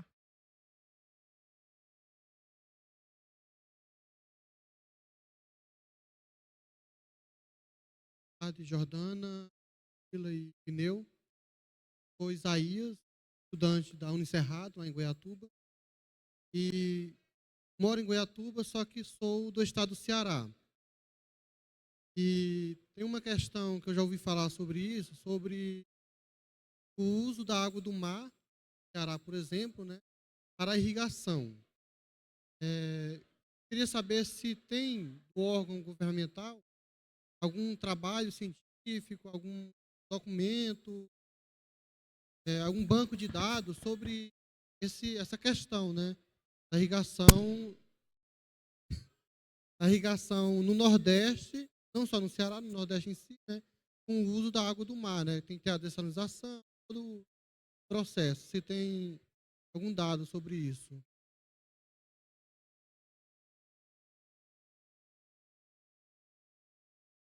Bom, é uma pergunta interessante. Tem muitos trabalhos sobre isso. Eu, particularmente, nesse caso aí, vamos pegar o exemplo de Israel. Eu não gosto de usar muito exemplo externo, não, mas Israel ele usa a água do mar dessalinizada para consumo humano. A irrigação usa a reuso de Jerusalém. Boa parte de Jerusalém, ele reusa essa água de reuso e usa para irrigar. Eu acho que dessalinizar num país como o Brasil, porque o problema é a energia. Se você tem energia, não tem problema, mas geralmente tem um resíduo também, mas a energia é o grande problema. Eu acho que a gente tem soluções mais, você pode usar de forma mais estratégica. Eu acho que no Brasil a gente não precisa ainda, acho que com raríssimas exceções, você está utilizando uma estratégia dessa muito forte de salinização. Eu acho que nós temos estratégias aí para que você possa ainda utilizar a água da chuva, utilizar melhor a água dos nossos rios, até água de reuso. Agora, se não for realmente, desalinização pode ser uma estratégia, mas mais para consumo humano. Para irrigação, eu acho que inviabiliza por causa do custo energético para você desalinizar e depois no custo energético ainda para você aplicar.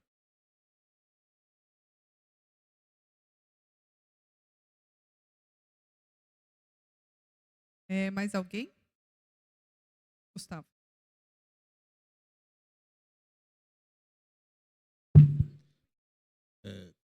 Queria fazer 2 comentários. A questão, eu acho que do reuso de Israel, acho que é perfeito. Lá no Ceará, eu acho que seria prioritário você usar essa água para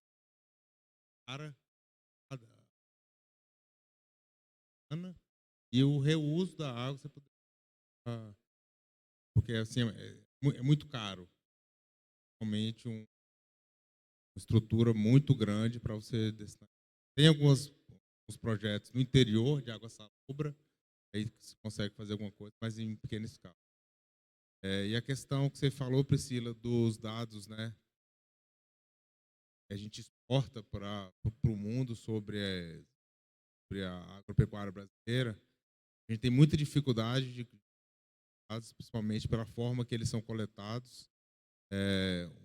Um que a gente tem se debruçado bastante é a questão dos agrotóxicos. O Brasil sempre é criticado por um volume grande de agrotóxicos, mas esse dado nunca é relativizado em relação à produção, sempre é em volume total. E muitas vezes se tem um problema porque esse é o volume comercializado desse produto, não necessariamente utilizado. E muitas vezes o grande volume que a gente tem é de glifosato, que é um produto tarja verde. A gente tem problema também que na nossa legislação o tricodermo, por exemplo, é um agrotóxico, e ele entra nessa conta também, né? Então, todos os biológicos, todos os insetos que são usados para o controle de pragas são considerados agrotóxicos. Isso entra nessa mesma conta, né? Que é um pouco complexo você informar isso para os outros países. A legislação muitas vezes não é restritiva. Se compara, por exemplo, um país do tamanho do Japão com o Brasil. Se a gente for comparar por unidade de produto, o Brasil está muito atrás desses outros países, né? E eu queria fazer vocês comentassem um pouco também aí sobre vocês falaram da questão da importância da comunicação, né, que a gente precisa fazer para fora do setor, né? Eu queria que vocês comentassem um pouco a importância dos produtores serem representados. Eu vi que a Jordana comentou isso, a Priscila também. Eu acho que agora é um momento de uma forma mais mostrando a importância do trabalho que você fez durante anos nas PIP, né, no Comitê de Bacias. Jordana também, eu também já fiz esse trabalho, e muitas vezes isso não é percebido pelos produtores. Como que a gente pode atuar, né, com tantos jovens aí aqui na ideia para fazer essa parte da representação nos comitês Bacil e Neu também, representando não, o setor, né, agrícola no Conselho Nacional de Recursos Hídricos. Eu acho que tem essa carência hoje, ainda mais com o aumento do número de comitês, que vai cada vez crescer mais, de cobrança, tudo isso, qual que é essa importância? Sabe, essa parte ela é bem interessante e também delicada. A gente sabe que a representação, por exemplo, nós da CNA, a gente tem todo um departamento para atuar executivo, legislativo e judiciário. E quando a gente vai para o legislativo, tem muita coisa estratégica. Então, assim, quando a gente está, o nosso departamento todo de relação institucional, que faz toda essa ponte com o Congresso, né, que é toda uma equipe, eles têm muita coisa que a gente precisa trabalhar praticamente nos bastidores para que a gente tenha efetividade, porque a gente trata de projetos de grande impacto, por exemplo, a reforma tributária. A reforma tributária, da forma como ela chegou, da forma como ela saiu, a atuação que a CNA teve junto com palestras, trazendo todos os deputados, explicando, mostrando, estudos comparando o subsídio do agro, que não é, quando você compara com outros países. Então, todo esse trabalho, às vezes, ele é muito mais interno para a gente ter um resultado positivo. Então, quando sai o resultado, sai menos pior, porque, na verdade, ele não consegue ver a forma que aquilo chegou no Congresso. Então, a gente tem pautas e pautas no Congresso e a gente precisa avaliar a forma de trabalhar. Tem pautas, como o Dia da Agricultura Irrigada, que são pautas muito positivas, que você não tem praticamente por que não ter apoiadores, e é uma pauta. Agora, a gente tem outras muito estratégicas. Então, na relação do Congresso, eu vejo que a gente tem que ter esse cuidado, de fato, para a gente, às vezes, não pegar uma pauta muito importante e, pelas vezes de divulgação, a gente não conseguir avançar com ela da forma que deveria. E quando a gente vai para as representações nos colegiados, aí a gente tem vários colegiados, do sistema, isso só de recursos hídricos, mas a gente pode ter os agrônomos, os ligados à área também, a área ambiental, nos conselhos de meio ambiente, tudo isso. É de extrema importância que eles entendam a relevância disso. E no recursos hídricos é maior ainda, porque é ali naquela base que as decisões principais são tomadas e os órgãos reguladores eles vão simplesmente aplicar essas deliberações. Então, a gente precisa, por isso a gente está trabalhando no fortalecimento, em gerar capacitações para representação em colegiados de recursos hídricos, para que a gente tenha cada vez mais uma representação de qualidade na ponta. E aí isso está trazendo melhores resultados, obviamente, para os produtores rurais, e não tendo, muitas vezes, acontece inviabilizações de produção. Então, desde de APAs, professor Tangerino, que quer proibir o uso de alguns tipos de produto, que a gente brinca que é a desapropriação indireta, faz uma APA e quer proibir tudo. Então, tudo isso se dá ali na representação de um conselho de APA, de um comitê de bacia hidrográfica, de um conselho estadual, de um conselho nacional de recursos hídricos. Então, nos próximos meses, com essa parceria com a ANA, a gente vai ter bastante módulos de capacitação, onde todos os técnicos também poderão estar acessando para estar entrando nessa área, que é uma área, eu falo que a área de recursos hídricos, quando você entra na parte da gestão, é difícil você sair, porque é muito boa, porque você participa do processo. Então, é muito interessante.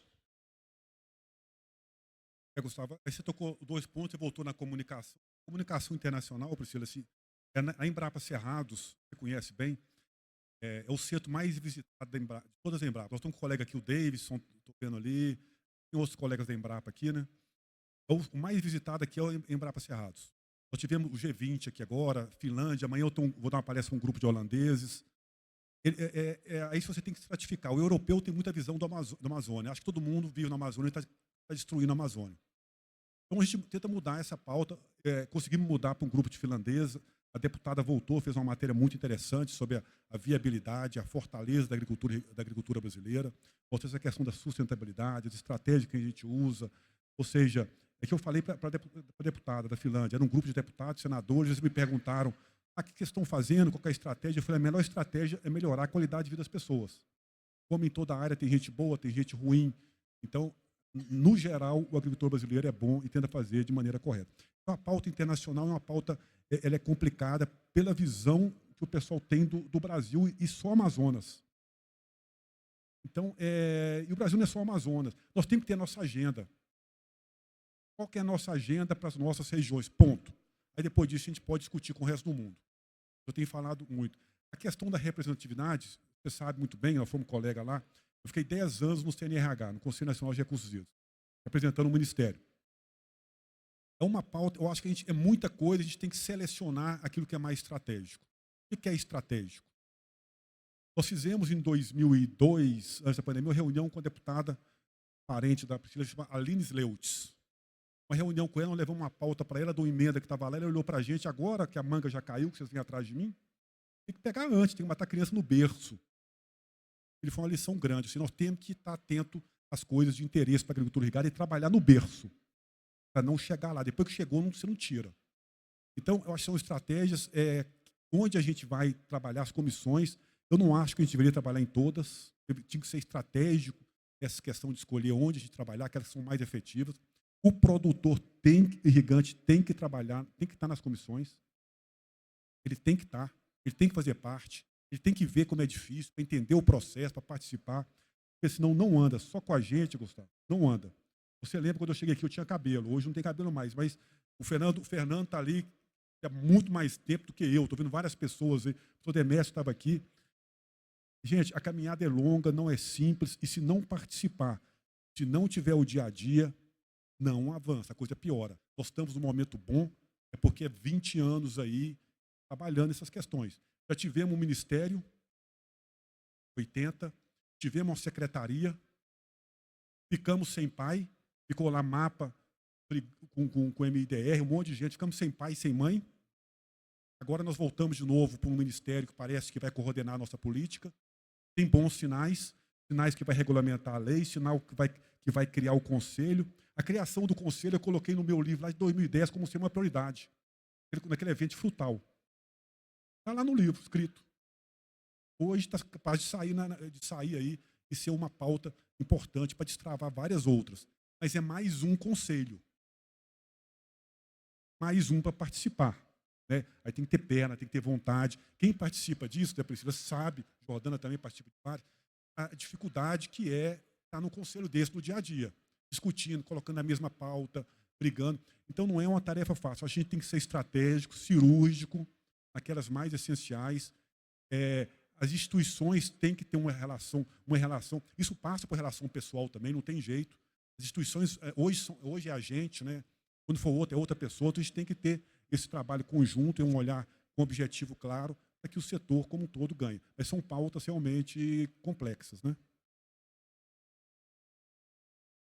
Bom, Gustavo, eu vou complementar os dois, de acordo com os dois, apoio o que falado, mas agora eu vou trazer uma visão mais acadêmica, né? Se eu estou aqui num ambiente mais acadêmico, trazendo a minha experiência própria na representação, eu sou engenheira agrônoma de formação, igual os meus colegas, e eu nunca imaginei que eu trabalharia no setor que eu estou trabalhando, que é representar o produtor irrigante, no caso. Né? O produtor precisa de representação em vários setores do agronegócio. Mas eu quero trazer uma abertura aqui para os alunos, para os universitários que estão aqui, para entender que o terceiro setor é um nicho muito importante hoje de mercado de trabalho e que nós, como engenheiros, como técnicos, nós temos a informação básica, técnica, para estar atuando nesses diferentes fóruns que os dois falaram, tanto o professor Lineu quanto a Jordana. Então, eu nunca imaginei que eu estaria defendendo a agricultura de salto alto, gente. Até pus outro dia nas minhas redes que eu falei, eu nunca imaginei que eu seria engenheira agrônoma de salto alto. Mas a gente precisa de engenheiros agrônomos de salto alto e gravata, porque são os estudantes das agrárias que entendem a dinâmica do fluxo de solo, de água, de planta, de infraestrutura dentro das propriedades rurais. Não só os advogados fazem lei, eles entendem de um monte de outras coisas, mas para levar praticamente o que o produtor consegue fazer, ele precisa entender do que acontece da porteira para dentro. Eu vou trazer um pensamento meu muito simplista, gente, muito simplista. Se o produtor não proteger solo e água, quem vai proteger? É ali que é a base de tudo, é onde ele produz, a empresa dele é ali dentro da porteira. Então, como é que a agricultura é o poluidor, é o vilão, é o que vai estragar o meio ambiente? Não, ela trabalha em sinergia com o meio ambiente. Ele sabe que as nascentes precisam estar ali. Então, só os estudantes que estão aqui no dia a dia, escutando isso, pesquisando, analisando, é que vão levar para quem faz quem montam as regulamentações os decretos e as leis. Então, nós precisamos, existe um nicho muito importante hoje dentro da representação em entidades do terceiro setor, dentro do agronegócio. Do mesmo jeito que o Lineu falou e a Jordana falou, tem muitas opções de curso que trazem informação, não só dentro da universidade, mas fora, que podem contribuir para a formação de vocês, mas que daqui para frente tenham um olhar. Gustavo, achei muito legal essa tua posição, né, de trazer isso nesse ambiente, que tenham um olhar não só para as multinacionais, para as empresas, para as universidades como pesquisadores, que são tão importantes como, mas que o terceiro setor seja um nicho, né, a ser buscado pelos profissionais. Nós estamos, como o próprio Lineu disse, nós já estamos passando, né, que a gente tem uma geração nova, porque nós não vamos ser ad eterno, tendo um grupo bem pequeno na parte de agricultura irrigada, que a gente está discutindo aqui. Né? Mas aí, na academia, eu acredito que se hoje eu inspirar um aluno que fala, não, nós vamos para a área de recursos hídricos, vamos trabalhar agricultura irrigada dentro da academia, eu já estou contente e já agradeço ao professor José Alves pelo convite. Obrigada mais uma vez, gente. Mais alguém?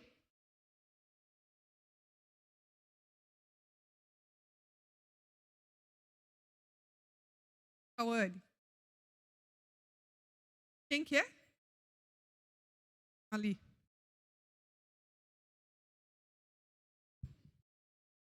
Boa tarde a todos. Eu sou a doutora e eu queria aproveitar a palestrantes que estão aqui.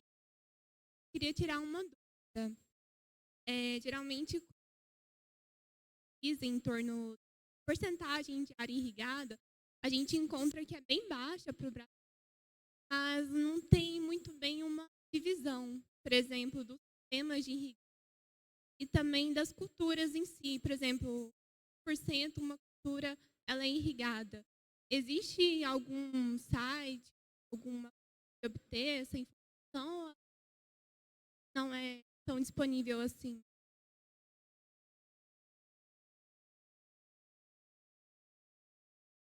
Tá, deixa eu ver se a gente entendeu aqui. Na verdade, é para saber mais refinamento sobre as áreas irrigadas dentro do total, e culturas e sistemas. Hoje, o que a gente tem de mais completo é o Atlas Irrigação, né, que é de 2021. Ele foi feito com base dos dados levantados em 2020, 19, só que ele também usa como banco de dados o próprio IBGE, do Censo Agropecuário. Então, o censo ele tem um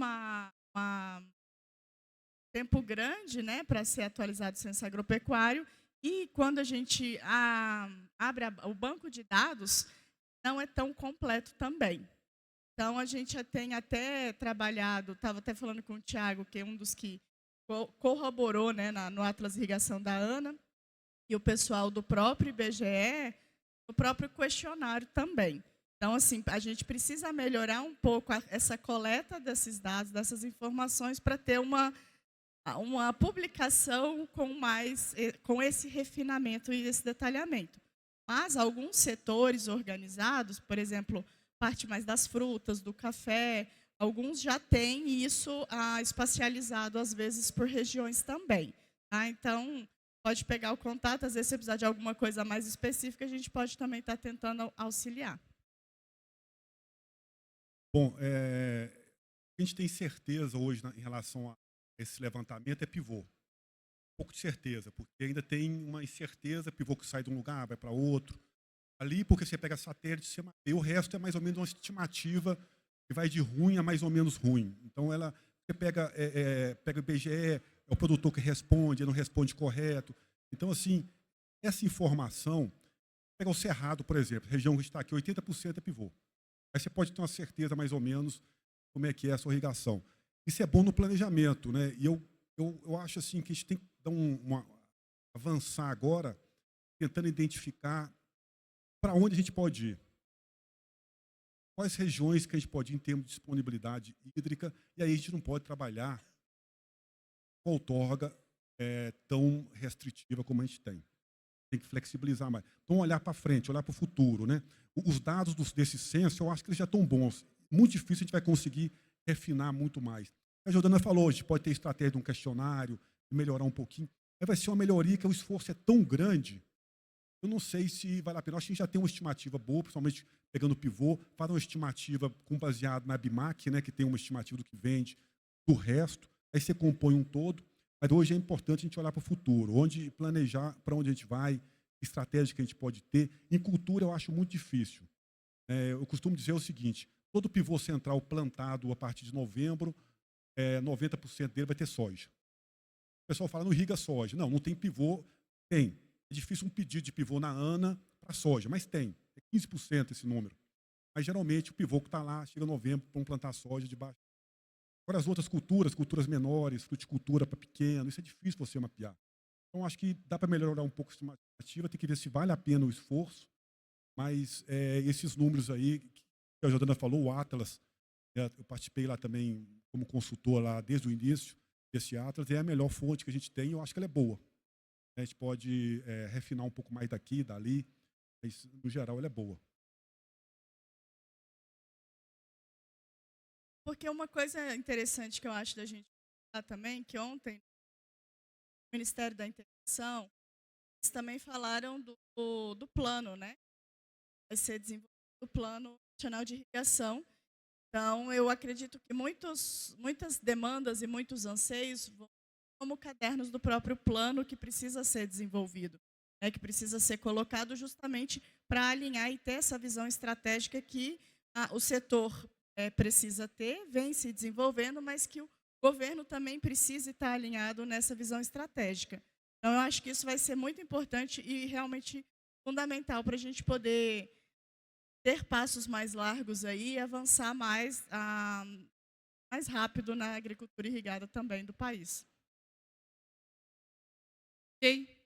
Gente, eu vou finalizar, porque o professor aqui, senão ele não me convida mais na próxima, aí para moderadora zero, né? Vamos falar, Priscila nunca mais. Mas agradecer, né, por estar com vocês aqui no terceiro encontro de agricultura irrigada do Brasil Central, né, e por estar com a gente aqui nessa tarde gostosa. Espero que a gente tenha, de alguma forma, trazido alguma informação nova que venha contribuir, né, no dia a dia de vocês. Estaremos os três aqui, né, mais um tempo no... Eu voltarei até amanhã. Quem quiser tirar alguma dúvida conosco, estaremos por aí. Eu vou devolver o meu microfone agora, que não é meu, professor Zé Alves. Obrigado, Zé, pelo convite mais uma vez. Parabéns pelo evento. Uma salva de palmas, por favor.